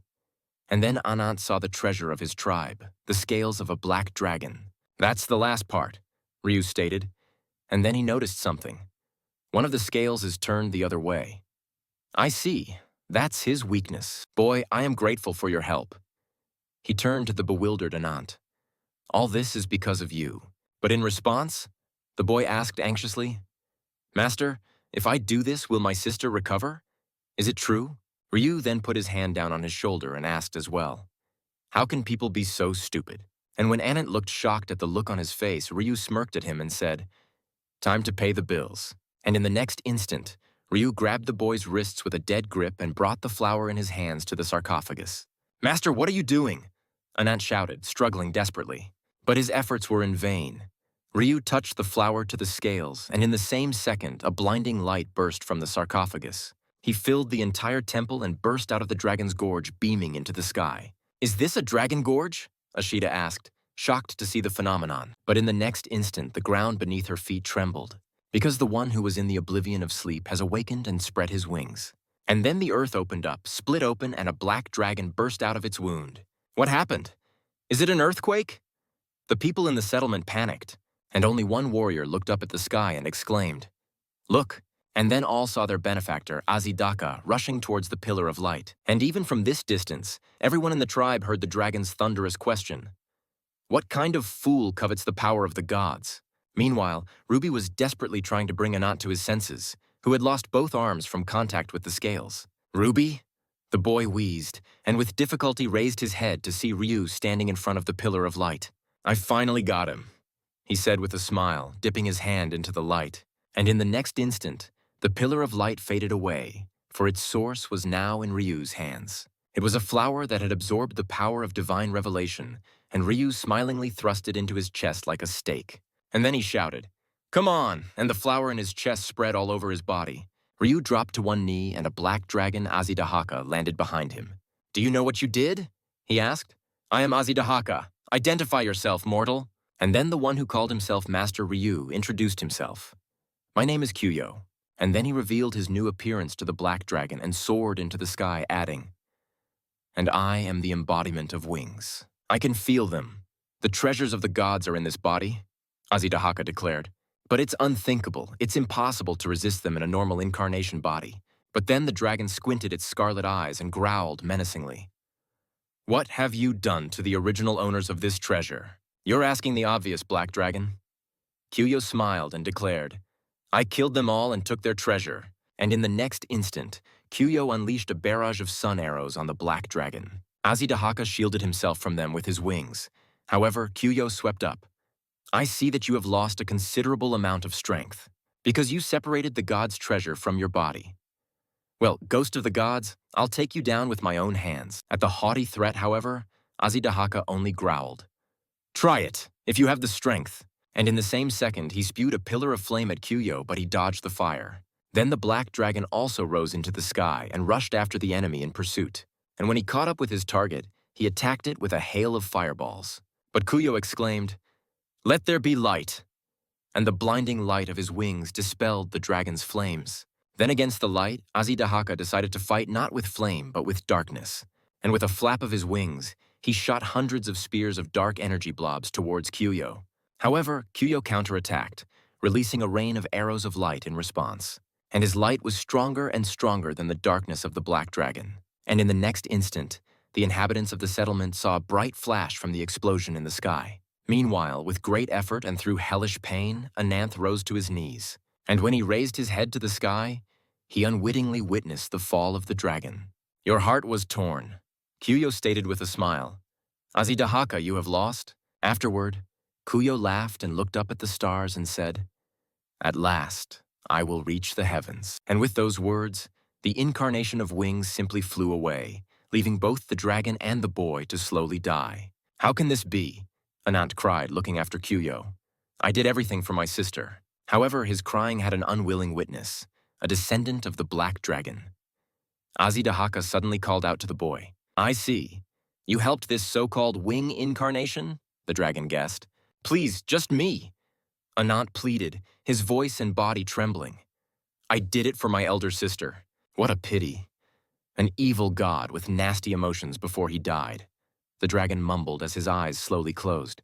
But before Azidahaka's eyelids closed forever, his eyes suddenly flashed with scarlet fire. And then the dragon himself caught fire like a match and raised his head to the sky, he roared. I will not forget you, you will be damned. And with these words, the black dragon Azidahaka swiftly soared into the air. Anant was horrified, for the dragon was flying toward his village. And soon, even from a distance, he saw his tribe's teepees blazing with dragon breath. And then he heard the shouting. No, sister! Anant shouted, rushing towards the village with all his might. But before he could take 2 steps, the black dragon had already returned and opened its jaws in front of him. However, the dragon did not devour the boy. On the contrary, it was Anant who began to absorb the dragon's energy. Azidahaka took possession of Anant's frail body and began to transform it to his likeness and image. And then, through his own screams of agony and terror, Anant heard the voice of the black dragon in his head. Foolish mortal, from now on you will always be surrounded by death and disaster. At this point, the nightmare that had been the experience of the past ended, and Ananth opened his eyes. But he found himself not in the temple at the top of the tree. He found himself chained and imprisoned in a holding cell. But how did he end up here? And how did he survive? To answer those questions, we have to go back in time. It was too long a journey, Kuyo stated, watching Anant's fall. However, he soon grew bored with this occupation and said to Besharan, let us return to our sanctuary. And then Besharan literally smashed the very fabric of space with his fist to create a portal for his lord. But before he could enter it, Kuyo heard Nadia's voice. Ananth said you were a vile creature who thought you were a god. But the child next to you is certainly the true embodiment. Please answer me. I have no memories before I met you. Maybe, like this child. Kuyo cut off Nadia's question and with a smile mumbled, Anant, that's definitely the guy. Everything in the world is a collection of cause and effect. And when this order breaks down, everything disappears. This is what we call fate. With these words, Kuyo glanced at the girl over his shoulder and said goodbye to her. I look forward to our next meeting, Nature Incarnate. This is where Nadia's story ended, and she was replaced by a woman with red hair who was taking a bath in an underground lake. Your Majesty, news has come that Lord Bernhard is returning from the south. Someone behind her reported it. The queen turned around at the voice and saw 2 opposites. One was a very short brown-haired girl, and the other was a tall and sturdy blonde. This is the best news I've heard in a long time, the queen said, starting to climb out of the lake. You're lucky, Mer. I was ready to kick your ass if you brought bad news. She admitted it. According to the report, an incarnation and 2 humans are going with him. Mer continued her report. Incarnation? That winged creature? The queen clarified. I have no idea. The blonde replied, and Mer added, Your Majesty, as always, it would be better for you to see everything with your own eyes. Meanwhile, Nadia, accompanied by Bernhard, had already reached the gates of the fortress that adjoined the mountain. And while the huge gates of the fortress slowly opened, Nadia looked at her companion and thought about the past. Veteran Bernhard, he's like Ananth. And like him, he too breathes unevenly in the direction of wing incarnations. He was able to survive the fight with him and invited us to the base of the organization he serves. At first glance, the reason was the battle with the wing incarnation, but in reality he was interested in Ananth's power. And when the battle was over and the smoke cleared, Whitefoot disappeared without a trace. I could have gone all 4 ways too, but I decided to head northwest to meet one person. Nadia and Bernhard reached the doors to the throne room, and as they opened, the herald announced, Duke Bernhard has arrived. And in the next instant, Nadia had a view of the throne room and all the vassals and subjects gathered in it. And then the herald announced again, Her Majesty the Queen has arrived. And the red-haired warrior entered the hall. At a glance, Nadia realized that this woman was the first princess of the Munguk Valkyrie lineage to oppose the incarnation of wings. And then Regelza Einherja, the head of the Leviathan, sat on her throne and announced with a smirk, The Queen has arrived. Greetings, Your Majesty. Bernhard bowed respectfully. Nadia remained silent, but repeated the gesture. Welcome back, and let's drop the formalities, Regelza said cheerfully. I want to know the results of the expedition. Then Bernhard began his story. As originally planned, to reach the temple and cafes, we infiltrated as participants in the arena. There were a few unexpected situations, but in the end, I managed to infiltrate the sacred tree temple. And there I encountered the embodiment of wings, Kuyo. At these words, all the subjects turned anxious eyes on the Duke. And then? The Queen was wary. I went straight into battle, but to my shame, I lost. Bernhard confessed. You mean you came back in disgrace and without accomplishment? Regelza grumbled, resting her fist on her cheek. Victory and defeat are part of any warrior's life. Bernhard objected, glaring at the queen, and then he clenched his fists and declared, "Even if I suffer a few defeats, I will eventually kill him with my own hands." The queen smiled in response, and then burst into laughter. "That's why I love you, veteran Bernhard." However, she then shifted her gaze to Nadia and inquired, "But more importantly, who is this incarnation next to you?" "This is Nadia, nature incarnate." The Duke introduced the girl. She was part of another group that was also following Kyuya. "Queen Ragelsa, she's our new ally, ready to serve the Leviathan. In gratitude for your help, I have brought her here to present her to your majesty." "Where are the others?" Ragelsa asked the blonde, and she answered, "Those two are just a barbarian and a little girl." She offered cooperation in exchange for their protection. "There's nothing wrong with the girl. We plan to find her a foster family. But that savage is in the infirmary and his condition is very bad. He's badly wounded. If you want, we can bring him here," the blonde offered. "No need," the queen told her, rising from her throne. And with that, Ragelsa walked up to Nadia and extended her hand and introduced herself. "Welcome, Nadia. I'm Ragelsa Einherja. Thank you for your warm welcome, Your Majesty." Nadia accepted the queen's hand, bowing her head respectfully. However, after the greeting, Ragelsa asked seriously, "Anyway, what is your purpose in joining Leviathan? If you're a regular spy, I don't want to waste my time on you." But then Nadia answered honestly, "A branch of the tree implanted in my body. I want to know everything about it that Leviathan knows." The next moment, however, an extraneous voice cut into Nadia's dialogue with the queen. "Ragelsa, don't listen to her fairy tales." That's what the dark brunette with the wolf ears on top of her head shouted. Except her right hand had turned to a clawed paw in anger. "I could feel it from the moment she got here. She reeks of wings incarnate," the she-wolf declared. And then she pointed her finger at Nadia and asked loudly, "You? The branch inside your body was obtained from the incarnation of wings, right?" Now everyone turned their gazes to Nadia, and then Ragelsa asked her, "Is that true?" "It's exactly like that," Nadia answered, putting her hand on my chest. "It's been resonating in me ever since I met that creature. But even so, I really don't know anything about her at all," the girl assured me. Then Ragelsa turned to Bernhardt. "Was it you who told her about the branch?" But the Duke objected. "I would not dare without your permission. If she's the one the wing incarnation is looking for, then this is a great chance for us," the queen concluded. However, Ragelsa didn't have time to say her final decision because a guard burst into the throne room. "Why the hell are you barging in the middle of a royal meeting?" The queen immediately shouted at him, but the guard insisted. "I'm sorry, but this is a very serious matter. There's a massacre going on right now in a residential neighborhood."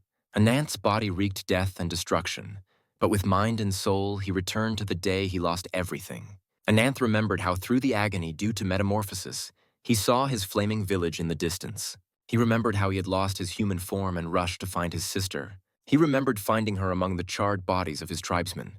And he remembered hugging Ashita and choking back tears, shouting in a broken voice, "I'll kill you with my own hands! Kyuyo!" That was the end of the nightmare, and opening his eyes, Anant blinked back tears. And when he raised himself on the bed, he found himself in someone else's room. But the next moment, some mouse-eared girl came to his bedside and asked in an incomprehensible language, "Kokonene? What are you?" Anant was surprised, looking at the girl who was clearly not afraid of him. "Is this girl the incarnation?" "It doesn't matter, I have to find Kyuya," he reasoned, getting out of bed. But as soon as his feet hit the floor, Anant spat blood, and then he collapsed to the floor. The overuse of the curse had taken its toll. The girl was startled at first, but instead of helping, she decided to just walk away, pretending as if she hadn't seen anything. Anant got to his feet and with difficulty left the room. A real underground city awaited him outside the door. Its inhabitants, however, met Anant with frightened looks. "You can't see the sky in a place this big." "Am I underground?" he thought as he walked past passers-by. However, he was not allowed to walk for long like that by the city guards who blocked the way. "Halt," ordered one of the Valkyries. "You look suspicious, and you're not an ordinary citizen. Don't resist. If you're just a civilian, we'll let you go immediately." But Anant snorted at the guard's demand. Is he strong enough? He had already prepared to fight when someone suddenly lumbered up to his side and said hello to the Valkyrie. "Have you seen a little girl here by any chance?" the stranger asked, to which the Valkyrie called him Owl in surprise. And while this owl continued his conversation with the Valkyrie, Anant noticed a familiar tattoo on the stranger's arm. And in the same second, he remembered that Whitefoot had told him about such a tattoo. Remember this. Those who wear it will help you in your search for the embodiment of wings, she said, showing the pattern of the branding. And recalling the vivid memory, Ananth immediately sprang into action and called out to the stranger. But as soon as he reached out to grab Owl's shoulder, the stranger slashed his face with a dagger. "I'm sorry, but I don't like it when someone touches me from behind," Sova explained without a trace of remorse. But Anant was not going to be in debt for long, so he struck back. The owl, however, dodged his blow with a calmness. He's strong. He was aiming for Anand's eye, but he was able to dodge the blade of the dagger. "It's going to be tough, but it's my turn," Owl said cheerfully and jumped back. However, the fight was in no hurry to continue. Anant was barely on his feet, which made Sova wonder. Unbelievable. It was like he was going to die. But then how can he have such a monstrous aura? Anant's voice distracted Owl from further thought. "That emblem on your arm." Anant took a breath and straightened up and asked a question. "What have you to do with the incarnation of wings?" But instead of answering, Owl rushed to the attack as if Anant was his worst enemy. In such a pitiful condition, Ananth had no choice but to dodge and retreat. Sova clobbered him a couple times with his blade and soon had him pinned against the wall. "If you want something, you have to prove it by force," he said, already swinging for a decisive blow. And in the next instant he performed his crowning trick, the claw of the silent serpent. However, to his surprise, Ananth was able to escape death by taking the blow at the black dragon's feet. "What's wrong with your hands?" Owl grinned at him. The fight was getting more and more interesting to him. Meanwhile, the Valkyries have sounded the alarm. "Report to the Queen at once. Request reinforcements." And there was good reason for their concern. Because Anant had rushed to the attack. "He's not very accurate," Owl said, coldly dodging each of his blows. "But if I try to block, my sword won't hold. Still, he's not in the best shape right now," Sova also said, giving his opponent an appraising glance. And as if to confirm his argument, Anant stumbled backward, barely able to stand on his feet. And in the same second, Owl lunged and pierced his chest. To Owl's surprise, however, the duel was not yet over. For in response to the mortal wound, Anant suddenly growled softly. In the blink of an eye, Owl snatched the blade and bounced it as far away from him as he could, and just in time. For in the next instant, Anant was a black dragon with a roar. Owl prepared to perform the claw of the silent serpent again, but for a split second he suddenly lost control of his body. What was that? Fear? He wondered, while Anant had already swung his clawed paw. But the next moment, someone called out to Owl. "Stay where you are, Owl." And following the shout, Anant felt the power of the Valkyrie Queen in his own skin. Regelza's sword let him bleed, and the brave Valkyries took the black dragon in a ring. But before the fight could break out again, Nadia intervened. "Please stop. He's not our enemy. If he hurts my people, I will not let him live," Regelza said firmly. And then the queen raised her sword and prepared for battle and shouted to Anant, "You ugly monster, I will end you right now." But in the next instant, something happened that caught even the bellicose Valkyrie Queen by surprise. Instead of a furious attack, Ananth clawed at his own neck. And before the crowd could recover from their shock, the black dragon had torn off its own head. "What the hell?" Regelza exhaled, watching as the dragon's body began to dissolve like a fading flame. And when the black dragon had completely disappeared and Anant was left lying in its place, she asked, "Who is he?" Much later, in the deliberation room, Mare began her report. "We put Varvar behind bars. The incarnation of nature is also under the supervision of the royal guard. We tried to calm everyone down, but the scene is still chaotic. It was only a matter of time before the rumors reached the fortress," the blonde warrior added. And then the queen took the floor. "Every one of you has heard about what happened. We need to decide what to do about it. The future of a young man named Anant is on the agenda." Regelza announced to all those gathered around the table. "My decision depends on your opinion." "There's nothing to decide. Let's just kill him." "Rupa, the embodiment of ferocity and fourth in command of Leviathan," said boredly. "You're too cruel. Let's use it to our advantage." "Ool, the epitome of a swordsman and third in command," objected with a smile. "I don't care. The horned man who was Tarkan, the embodiment of battle and second in command of Leviathan," said indifferently. Then the queen turned to the duke. "Did you know about him from the beginning?" "Yes. Bernhard, the epitome of bravery and first in command of the Leviathan." "Are you kidding me?" Rupa was immediately angry. "Why the hell did you bring that monster to the fortress? What were you thinking?" "I agree," he caused a stir. "However, I think we should keep him," Bernhard insisted. "Queen Regelza, his power is undoubtedly dangerous, but he absolutely has a strong hatred for the incarnation of wings. If we bring that power under our control, he'll be an extremely useful weapon. Ragelsa, how can you listen to such idiotic suggestions? Rupa objected again and even jumped to her feet. Hey, Owl, you fought him? If you were serious, you'd kill him in one fell swoop. It's a little hypocritical to say that, considering I provoked him myself, Owl admitted. But Bernhard is right. However, Owl then hesitated and said with a smile, if we had fought seriously, none of us would have gotten away in one piece. At such a revelation from the strongest swordsman, Rupa was dumbfounded. What? But in the next instant, Queen Ragelsa announced to the entire hall, I have made my decision. And then she turned to the one waiting outside. Come in, Rabbit's Foot Messenger. And it didn't take long for Whitefoot to show up. The nicest of all the agency's employees showed up at the Queen's behest. Meanwhile, Anant's cell received an unexpected visitor. How are you, Mr. Anant? The guest inquired. I was afraid you would run away with your tail between your legs, but I guess I shouldn't have worried so much. Instead of greeting a familiar face, Anant glanced grimly at his guest spitefully. You're looking at me like that. I'm worried, said Blackfoot, the second employee of the Rabbit's Foot Agency. Meanwhile, her counterpart, Whitefoot, stood before the Leviathan commanders. To the great queen and the honored heroes, this humble ambassador sends his congratulations. She announced, taking off her hat. Who are you? How did you get here?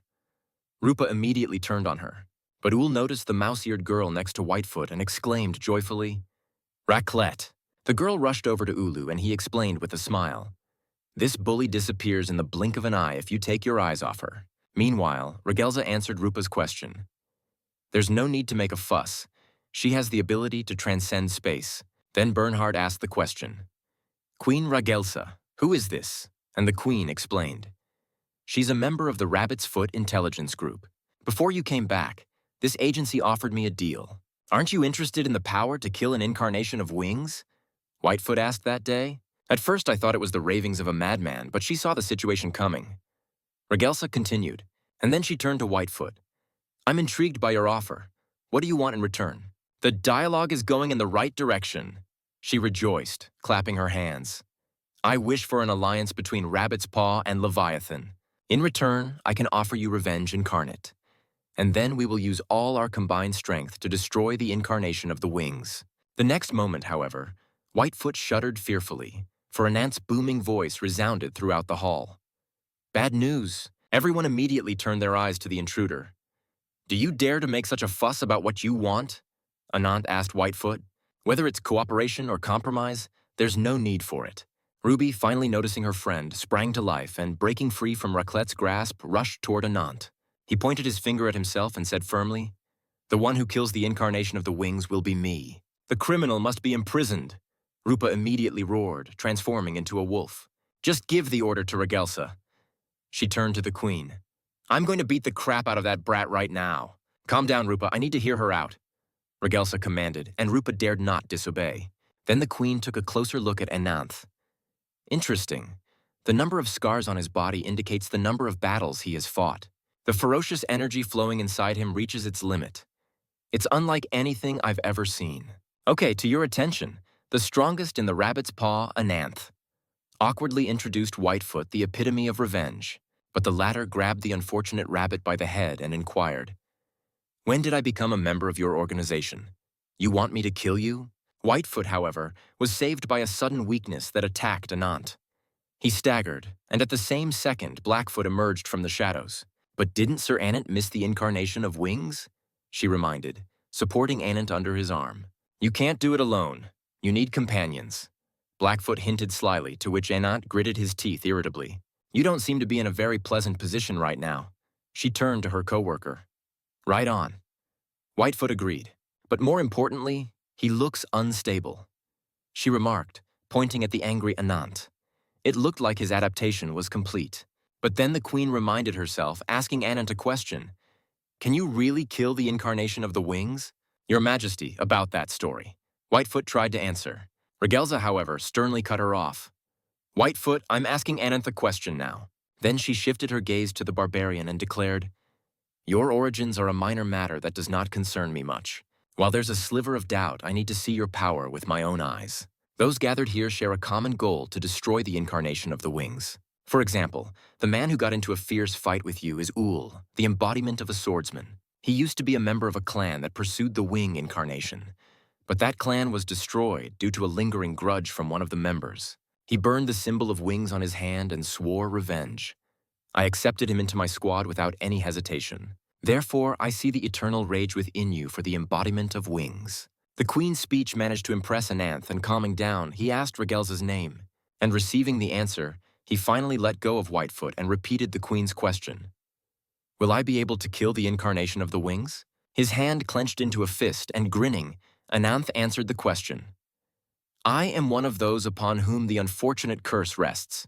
The more I devour monsters, the faster I can drain them of their powers. There's no limit to my power. And then Ananth pointed a finger at Regelza and said defiantly, I'll kill the winged incarnation instead of you, and you can join me, you minnows. What the hell is he talking about? Rupa slammed her fist down on the table. However, to her surprise, the queen laughed out loud at such audacity. A shameless fellow indeed. And then Regelza walked up to Ananth and declared, I swear by the queen's honor that Leviathan will help you, vengeance incarnate. Afterward, she turned to Skuld and Mare and told them to get Nadia here. Meanwhile, at the shrine of Kuyo, Becheron held his way toward the arena. Ziz fought on it under the watch of Kuyo and his 4 vassals. By the time Becheron appeared, the duel was already over, and Ziz laughed grimly at the spirit beast's body. We were just celebrating the birth of a new 3rd place, said Kuyo. Becheron immediately knelt before the embodiment of wings and reported. Everyone is assembled as ordered. Then Kuyo gave a new order. Open the door. And Becheron obeyed it immediately, tearing the fabric of space. Kuyo stepped into the rift, and on the other side, a horde of defiled beasts that had gathered in a huge cave awaited him. Don't forget, said Kuyo, and the raging horde immediately fell silent. All of you have been rejected by God, because you lost your humanity when you were possessed by an evil spirit. You can never go back to your old self. And then Kuyo said to his army in a loud voice, No humiliation, those who have not been recognized, those who were despised, those who have chosen a different path. With these words, the incarnation spread its wings and asked, Is that really what you live for? Are you saying this is the meaning of your existence? And then Kuyo descended to his warriors without pausing his speech. I am the one who builds the bridge between this world and the realm of the gods. If you wish to follow someone like me, you must throw off this defiled flesh. The monsters remained silent as a sign of their submission, causing Kuyo to say with a satisfied smile, Good. Now prove your skills. Those of you who survive to the end will receive the blessing of wings. As soon as Kuyo's voice faded away, a bloodbath and massacre began between the monsters. Kuyo himself remained standing in the middle of the unfolding inferno, laughing quietly. Meanwhile, Myrrh and Skuld had already brought Nadia into the deliberation room at the queen's orders. Welcome, Nadia. Regelza greeted her guest with a smile, but she was in no hurry to return the courtesy, because as soon as she stepped into the hall, Ananth had her attention. But the barbarian didn't even glance in the girl's direction. Whitefoot, on the other hand, was much more civilized. Long time no see, Lady Nadia. Nature Incarnate was surprised at this meeting, but she was more interested in Blackfoot, who was still holding Ananth's hand. You can relax. I've ordered the other commanders to stand down for you. The queen reassured her guest. Nadia, however, was now more concerned with Ananth's behavior in the presence of this Blackfoot. Just a second ago, he was restless. Maybe it's just a coincidence, she thought. But in the next instant, Regelza caught the girl's attention by reporting, I just finished negotiating with Ananth. And then the queen solemnly declared, You two, I officially declare you members of Leviathan. Hey, when did I ever say that I would obey you? At once, Ananth bristled. Even though it's a temporary alliance, it doesn't matter. Bernhard objected nonchalantly. We'll need your power to capture the incarnation of the wings. And with a temporary alliance, you will have our help. Then the Duke turned to Nadia. No doubt you'll need Leviathan's help to find the answer you're looking for. From now on, anything you hear may be pretty harsh on you. I can only hope that you are prepared to accept the answer. However, Nadia said without a shadow of doubt or hesitation, please tell me about the branch inside me. And that's when the queen told her the truth. I learned it from Bernhardt's report. Misteltein, otherwise known as the branch of the world tree. Then Regelza diverted from the subject and suddenly asked, You must have witnessed the transformation of an evil being into an incarnation?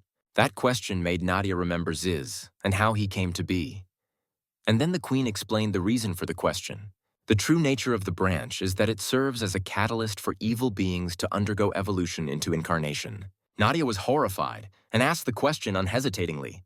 Does that mean you became an incarnation under the influence of Kuyo? Bernhard replied. You were born with the blood of the wing incarnation. Your current appearance is the result of the branch's power. It is possible that your original form was that of a demon. No, it's impossible, Nadia objected desperately. Even if it were true, if Kuyo truly has the power of a god, then why use such power against a demon and not an incarnation? Ragelza objected then. The power of the branch could also transform the incarnation into a demon. I saw it the day my homeland Valkyrie fell. Because of the incarnation of wings, our Valkyrie incarnation turned into a demon. It's incomprehensible. Suddenly, Anant intervened. Based on what you said, she's a follower of Kuyo right now. Any way you look at it, she's just an idiot who can't even kill a fly. That's why it's special, Bernhard objected. Besides, she's the closest thing to the edge of the world that Kuyo is looking for.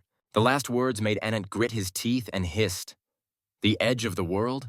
Yes, Ragelsa answered. Our royal family has passed down myths about this branch for generations. The edge of the world is a spatial rift that appears during the birth of the world tree. The goal of Wings Incarnate is to use this rift to break into the realm of the gods. That's why Kuyo is still creating creatures that will become the seedlings of the world tree. However, the branch's power is so great that mere creatures cannot handle it. Beings capable of controlling the power of the branch can be counted on the fingers. Now the important thing is that we're here to investigate the branch that Kuyo possesses. And with your help, we're going to subdue a royal family guard who's been turned into a demon. That was the end of the meeting, and 3 days later Ragelza organized a new one, but in the throne room. Commander of the 3rd Army of Ul and the 4th Army of Rupa, I order you to march to the land of Pasa. The queen solemnly proclaimed. As an auxiliary unit, you are to build the forward base of our troops. Our goal is to destroy the evil that has taken over the land of Pasa. I wish you all good luck. Ragelsa wished Einherja goodbye, and the mission in the lands of Pasa began. 3 days earlier, Nadia had arranged a meeting with Whitefoot to ask the trafficker for information about Leviathan. It's a hidden Valkyrie fortress in the northeast of the continent. Whitefoot told me. It protects thousands of citizens. The commanders are also incarnations. Among the Kuyo resistance forces, Leviathan is the most powerful organization. And since Anant was defeated, they will be very useful in redistributing our forces. From linking up with Leviathan to meeting the Queen, so that's your plan, Nadia guessed. Yes, even though your presence was very unexpected, Whitefoot admitted, but she immediately changed the awkward subject. In any case, the fact remains that we have a strong ally. Anant's strength is a stick of 2 words. With these words, both the girls glanced towards Anant, who was sitting sullenly on the bunk. As long as he has the ability to absorb evil spirits, he won't go crazy and turn into a monster. But who is Blackfoot anyway? Nadia asked. She, like me, is a member of the Rabbit's Paw, Whitefoot explained. Anant's anger can be prevented by hypnosis, but it is a temporary measure. It is necessary to track down the evil spirit as soon as possible. But then Whitefoot suddenly asked, without any guile, Nadia, would you like to work with us? Work? The girl asked, confused, and Whitefoot held out his hand to her. Assist Ananth and help defeat the incarnation of the Wings, and in return, the Rabbit's Paw guarantees you protection. After all, you are the mistress of the branch that the embodiment of Wings covets. At some point, this type will definitely show up in front of you. However, despite all the arguments and to Whitefoot's own surprise, Nadia refused. I just want to never see anyone victimized again. The girl confessed. I don't want to watch helplessly anymore. There's no price for it or anything else. And then Nadia held out her hand to Whitefoot and declared, in order to protect the innocent people at risk, I will help you. It's certainly not a bargain, but it's a good one. Whitefoot shook her hand firmly and added, the negotiations are complete. Now let me tell you about our plans for the future. Whitefoot was excited and even jumped to her feet with impatience. Queen Ragelza uses Anant's power to reclaim the Valkyrie's former capital, Folkbang. This is the Cursed Land, also known as the Land of Pasa. Its ruler is Alicorn, an incarnation of a deity.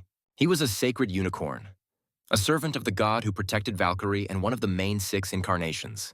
According to the Queen, Alicorn was turned into an evil god immediately after meeting Kuyo. And I'm 99% sure it has to do with the power of the branch.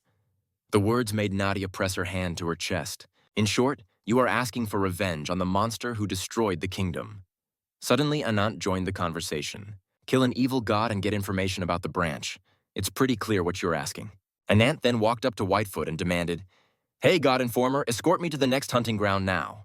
"Gosh, you're so impatient," Whitefoot said, and yet she hurriedly pulled her watch out of her pocket. And after just one button press, a huge rabbit hole formed in the nearest wall. However, Anant had to wait until 2 squads, totaling about 100 men, approached the passage. Check Folkbang's coordinates and depart at your convenience. Whitefoot wished goodbye. And then Ool stepped forward and gave the Valkyries a cheer. "Come on, ladies, let's get started. Don't die in there. We're all too young to go to Valhalla." Rupa roused her men. Meanwhile, Blackfoot noticed Anant's heavy breathing and asked him slyly, "Are you looking forward to it, Anant?" In response, the man straightened up and clenched his teeth with fists and hissed, "Of course, I'll kill anyone." On the other side of the rabbit hole, the land of Pasa greeted the heroes with dark skies, dead woods, and thick fog. Ool and Rupa were the first to emerge from the hole and rush down the steep slope. But the next instant, Rupa's keen hearing caught the approach of an enemy, of which the girl warned Owl. Toward the 2 commanders, an undead horse emerged from the fog. His opponent, however, was not Ool or even Rupa. From the vines and roots, Nadia summoned a horse that rushed to attack the undead. And while the evil spirit was busy fighting Owl and Rupa, made it safely down the slope. But the horse summoned by Nadia turned out to be nothing more than an easy warm-up for the evil spirit. What couldn't be said for Ananth, who swatted the undead like a bug in one blow. And then, watching from the sidelines, Owl grinned. "I hope this mission exceeds my expectations." When the perimeter was completely secured, the entire main squad of Valkyries began to emerge from the burrow. While waiting for them, Anant decided to take a nap under a tree, with Blackfoot keeping him company. "This is the place. The light doesn't seem to get in here," she remarked, slamming her silver watch shut. And afterward, Blackfoot looked longingly up at the sky, frowning from the clouds, remembering the recent briefing. "Ool, Rupa, I will now tell you about the joint operation of the 3rd and 4th Divisions. Queen Ragelsa has begun. Folkbang, with the exception of the northern coast, is a desert due to the fact that the land was originally created as the realm of the Alicorns. In the past, they helped the Valkyries prepare for invasions, but now they are just a formidable army that has filled the land with death. Our main goal is to create a citadel so we can break through. You 2 will take care of setting up the forward base." "Do I have to?" Ool clarified. "We can just use Whitefoot's rabbit powers." Ragelsa objected. "If there were flaws in the plan, it would be on her shoulders. It would be great if we could head to the King's Road, but Whitefoot's ability can only carry us to safety. At this time, the only available area for the forward base is the wooded area south of King's Road. To prepare a safe zone, we have a plan in which Anant and Nadia are our allies." "Don't worry, Ragelsa, Ool and I will be enough," Rupa assured her. But Ragelsa immediately cooled her self-confidence with a stern tone. "This is an order from your queen, 4th Division Commander Rupa. The mission is a week away. Meet Anant's group at the main base." But in the end, the queen did soften. "Also, don't die. Come back alive to meet your comrades." And in the present, Nadia asked Ruby to consign the undead's body to the flames to put her tainted soul to rest. Rupa was indifferent to Nadia's act. But Anant's behavior and even the mere sight of him made her angry and irritated. "Why don't you not show your displeasure?" Owl suggested. "It won't be long before we reach the forest, so keep your temper down. Anyway, now we are comrades and fighting side by side." "However," Rupa objected, "that's what pisses me off. Comrades? How disrespectful to those who left. For those who trusted you with their lives in every situation." "That's what a true comrade is," declared the embodiment of ferocity. "And I don't recognize any man I don't know as a comrade." With these words, Rupa walked confidently and angrily towards Ananth, despite Ool's attempts to stop her. "Hey, he seems to have lost his mind after one stroke," Rupa said, looming over Anant. "He's much weaker than I thought." Then she shifted her disgruntled gaze to Blackfoot. "It's impressive that our ally can't lift a finger without help." "Mind your own business," Anant said tiredly. But Rupa didn't think to stop. "Ragelsa really likes your strength, but I have a different opinion. You're not in control of your power yet. Are you always holding yourself back for fear of going crazy?" Meanwhile, Nadia approached Rupa along with Ruby and asked, "What's going on?" "He is like a bomb that can explode at any moment." Rupa answered her, and then Anant rose to his feet. "Hey you!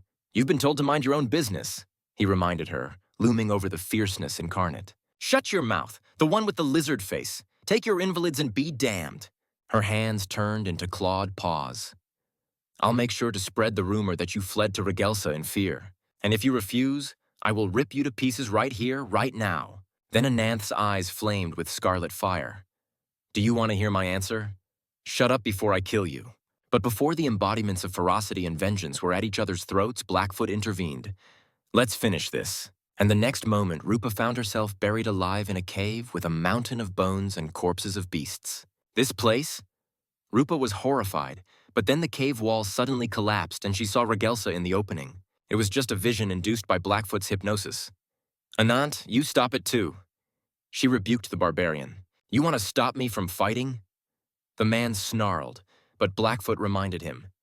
You're going to cross the line of what's out of bounds. Anant snorted and turned away, lest he be influenced by the enchanting hypnosis of the void.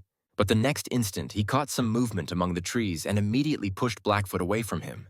And when the girl lifted herself off the ground, she caught sight of a giant snake swallowing Anant with Rupa. Rupa! Ul exclaimed in horror. But it was too late. The snake had crawled away into the forest.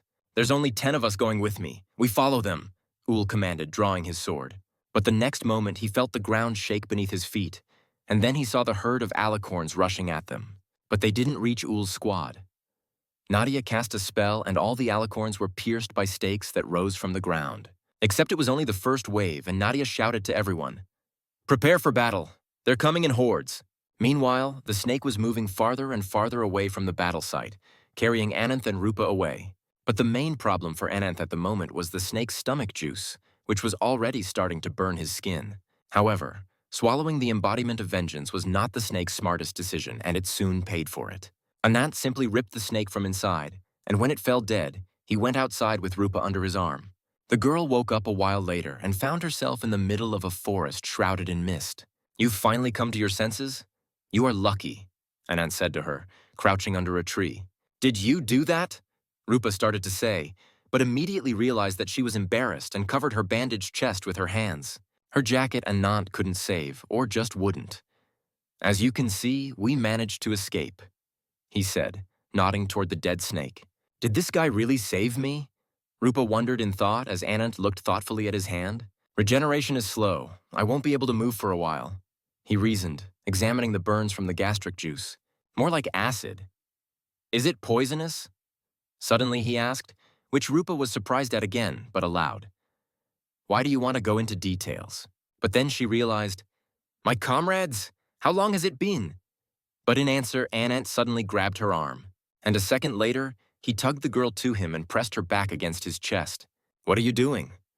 Rupa was indignant, but Anant put his palm over her mouth and told her to shut up. The reason for Anant's behavior, however, was the kin of that giant snake that was prowling quite close by. We're surrounded. Is this their territory? Anant thought. More importantly, why are they so restless? A demon? No, more like some kind of evil spirit. Do you want to fight? Rupa asked in a whisper, taking his hand away from her mouth. No, answered Anant. As you said, I can't fully control the curse now. Using the power without Blackfoot by my side can drive me into an indomitable rage.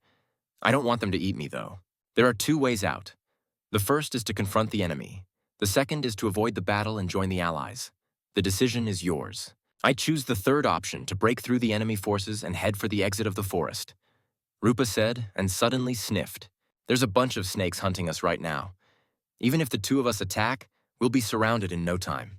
And if we join the resistance forces, we'll only cause more deaths, she concluded. Is there any other way? Anant asked, to which Rupa clenched her teeth and answered reluctantly. There is, but I don't like it. And then the girl squatted a little forward and told him to follow her. What for? Anant asked. No time to talk. Just hold on tight so that you don't fall. Rupa replied, her pupils narrowing to a thin slit. And soon the snakes saw a bizarre sight, Ananta riding a huge wolf. One of the snakes tried to attack the fugitives, but immediately lost its life along with a piece of meat that it had carried away in Rupa's teeth. Almost off, Anant shouted to her, to which Rupa spat out a piece of snake and roared on the run. Soon it will be the edge of the forest. And the edge of the forest did indeed soon appear from behind the trees. But there was someone waiting for Anant and Rupa. Wait a minute, there's someone there, Rupa warned him, and looking closer, Anant saw a man with the Kuyo symbol on his chest. It was a gray-haired man with a monocle. He was holding a book that he was reading, and behind his back a giant cobra opened its hood. I beg your pardon, but the passage is forbidden. The unknown man said politely, glancing at Anant and Rupa with snake eyes. And the next moment, the stranger cast a spell, and from his shadow grew a dozen snakes that rushed at the intruders. At that moment, Anant realized they could not dodge. But Rupa suddenly grabbed his arm with her teeth and shoved him away. And when Ananth landed on the ground, he caught sight of the snakes slithering into Rupa. In the blink of an eye, he tore all the snakes apart with his claws, and the freed Rupa began to turn back into a human. But before the girl fainted and fell into Anant's arms, she whispered with a smirk, "Now the debt is repaid. Protecting your partner? How pointless," the unknown man said frustratedly, slamming the book shut. However, in the next instant, he sensed and followed by the monstrous aura of Ananth that he asked, "Do you want to be beaten to death?" Meanwhile, the battle between the Valkyries and the Alicorns was drawing to a close. The last opponent, Ul, had been struck down with a precise lunge. It didn't kill him, as one might think, but only stunned him, and Nadia immediately shackled the Alicorn with the roots. "No casualties, it seems," she concluded, glancing around the squad. "That's odd. Those monsters weren't going to attack us at all," Ul remarked, examining the captured Alicorn. "It's like they were running away from some kind of predator. Maybe it had something to do with that snake." He speculated. "You two, we don't have time for chit-chat," Blackfoot intervened. "We need to find Anant as soon as possible before the situation gets worse." Meanwhile, Ananth was desperately trying to suck the poison out of the dying Rupa's wounds. "Didn't I say it was pointless?" The gray-bearded man reminded him, watching Anant's efforts patiently. "It's the strongest poison my snakes possess. Even demonic creatures die instantly from it. If a healer is not found in time, this incarnation will die." However, to the gray-bearded man's surprise, Ananth gently placed Rupa on the ground and, straightening up, headed towards him. "Stop!" "No." Rupa sobbed after him, but Anant wouldn't have listened even if he had heard her. "Wait here. After I skin this lizard, I'll bring you to Blackfoot." He swore, turning into a black dragon. Ominous aura, black scales. "Aren't you the young man from Becheron's reports?" the gray-bearded man asked. But receiving no response, he summoned the shadow snakes again and introduced himself. "My name is Ezin, the embodiment of gullibility."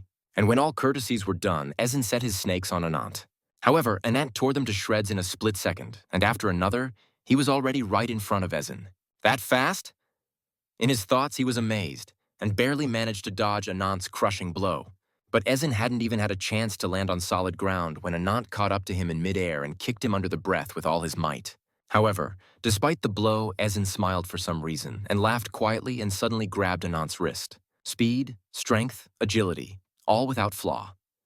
Ezin praised his opponent as he began to transform, and when he turned into a four-armed aspid, he said, "But that's not enough to defeat me." Meanwhile, Rupa was able to raise herself from the ground with great difficulty, and when she looked up, she saw Anant, who was stoically bearing the hail of blows from Ezin. And at that moment, Rupa remembered Queen Regelsa and remembered how she had once asked her, "Why do you sacrifice yourself for others?" A comrade is a person you can trust with your life even in the most difficult moment. "Rupa, if this is about you, I can trust you too." That was Regelsa's response that day. And then Rupa made a decision, and ignoring the deadly poison in her veins, she began to transform. "I'm sorry, Regelsa, the promise to come back alive. I guess it doesn't make sense anymore," she mumbled, turning into a wolf. Meanwhile, Ezin continued beating Anant. "Where did all that pathos go? Looks like you were bluffing when you threatened to beat me to death." "You're wrong," Anant objected in thought. "I can't resist the curse any longer. If I don't deal with the enemy in time, the curse energy will consume everything around me. But I won't let that happen." But suddenly one of Ezin's paws disappeared. Something swiftly swept past Anant and tore off the aspid's limb. And in the next instant, both Ezin and Anant saw the embodiment of ferocity in its true form. But then it just disappeared. It vanished into thin air, only to slash Ezin from head to tail with its claws in the same second. And then Anant saw Rupa in front of him again. But before she fell to the ground, she told him, "The rest is on you." And when the wounded Ezin turned back to Anant, he met instead the furious incarnation of vengeance, Azi Dahaka. How like a beast! He roared and devoured his enemy. However, Ezin was literally ripped from the fangs of death. A winged serpent swept him up and soared high into the sky. And then Ezin mumbled, "Sorry, the epitome of conquest. The mission to defend against the aliens had failed." Meanwhile, Anant stared after his foes, feeling his body overflowing with power. Ezin may have been able to escape death, but Ananth commandeered a shard of his branch of the great tree. But that's not enough. Ananth craved more power. He wanted to kill Ezin, to devour him. But when Ananth spread his wings to pursue, he noticed Rupa. The girl lay motionless on the ground, back to her human form. And then he remembered her last words. "The rest is on you." And closing his eyes, Anant made a hard decision. The first thing Rupa saw when she opened her eyes were the walls of the tent, and Nadia and Ruby. "Thank God you're awake!" Nadia rejoiced, but Rupa immediately tried to jump to her feet. However, her whole body responded with a sharp pain, to which Nadia warned, "Don't strain yourself, you're hurt. If we were too late with the antidote, the effects of the poison would not be reversed," she said as Rupa examined herself. "It's lucky that Anant brought you right away. We'd have been in trouble in a little while." Rupa was taken aback by these words and staring at Nadia suddenly exclaimed, "He's an idiot," except that this same idiot was just entering the tent in the company of Blackfoot and Owl. "Instead of thanking your savior, you call me an idiot. Very brave," Anant grumbled. "You? Your body?" Rupa started, but Anant interrupted her. "Don't look at my body, but take care of your own. So stop talking nonsense, get some rest, and you don't owe me anymore," he said one last time and walked away. "Even after what you said, you're still an idiot," Rupa said quietly, blushing. Later, Owl, Nadia, Ananth, and Blackfoot gathered around the campfire. "If Rupa is well rested, she will recover quickly," Ool reported. And afterward he bowed his head appreciatively. "Thank you, Anant. I thank you very much on behalf of my comrades." In response to his thanks, Anant only hummed, and then Nadia asked, "Did you fight the incarnation under Kuyo's command?" "It was an old man named Ezin." Anant replied, "His ability is to summon snakes from the shadows. All his snakes are stupid clones that follow simple orders. Apparently their job is not to kill the aliens, but to drive them away. Supposedly, they are capturing strangers traveling to the lands of Pass. But it seems they have been commanded by their master to return." "But why?" Nadia asked reasonably, to which Anant sighed annoyingly. "Well, I don't know myself, but I can still feel a part of his branch sprouting in me." When he said this, he put his hand to his chest. Definitely Anant's curse had visibly calmed down. Blackfoot noted, touching his shoulder. But then the rabbit was rubbing up against Anant. Such a powerful effect from such a small thing. "I wonder if you swallow the branch whole, what happens?" Blackfoot asked, glancing at Nadia. "The 6th place of the Sephirot, the embodiment of gullibility, Ezin."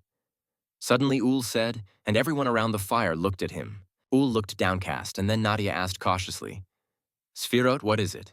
"The Sphirot are the elite chosen to guard Kuyo," Ool replied. "It is a status bestowed upon the 10 people endowed with the power of the branch, and the strongest warriors, known as the 5 disciples, the 5 chief aides. They stand above all others." The information that Ezin himself revealed implies that one of the 5 disciples may well show up soon. And the power of the strongest student of the Sphirot is akin to an expert who causes natural disasters with his every move. Meanwhile, Ezin and the epitome of conquest have arrived at the ruined tower that once belonged to Queen Regelza's family. And when Ezin stepped onto the stone floor, the winged serpent turned into a man. "You look like a scaredy cat," the man remarked and asked, "Did you suffer a blow to your pride, Ezin?" "It seems there is no escape for me from your shame, the epitome of conquest." Ezin replied, "What is your role?" The embodiment of conquest asked and tossed the alicorn's head at Ezin's feet. "To guard the entrance to the lands of Pasa and eliminate those who would interfere with us." Ezin replied, visibly nervous. And then the 2nd seat of the Sephirot, the embodiment of conquest, Gehan, said to him, "Well then, take it upon you, and I will break the enemy." And afterward Gehan and Ezin walked through the rift into the cave where the demons and evil spirits had gathered, or rather what was left of them. And among the bodies and corpses, Gehan spotted Kuyo and Besharon. "Stay where you are, you embodiment of conquest," Besharon immediately ordered, noticing the new arrivals. However, Gehan had no intention of obeying, and approaching Besharon point blank, asked in a threatening tone, "Where is it, please? You seem to be full of energy, Gehan." Kuyo smiled and turned around. "Will you listen to my request? I am at your service, Wings Incarnate," Ezin answered reverently, kneeling down. In contrast, Gehan was much more restrained and simply bowed his head. "I cannot refuse you, Great Wings. Levitine's spy has reported that Queen Regelza has made the first move. She's gathering forces to march into the lands of Pasa. Her purpose is to incarnate a deity." Gehan finished his report, and then it became clear to Kiyuyo. "She wants to find my footprints. A failed attempt to bloom using an imperfect form of a branch. Get rid of it and extract the branch.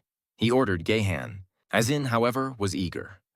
Lord Kuyo, entrust this mission to me. I will personally destroy these wretched men. Do you remember Balzac, Ezin? Becheron suddenly inquired, to which Ezin clarified, You mean the exiled number 10? Yes. The man who was cursed by the Black Dragon and the one who defeated Balzac is now in Levitine. Becheron explained. Also, this talented man fought against me and the incarnation of Wings, but managed to survive. For your own safety, it would be better to entrust this mission to the epitome of conquest.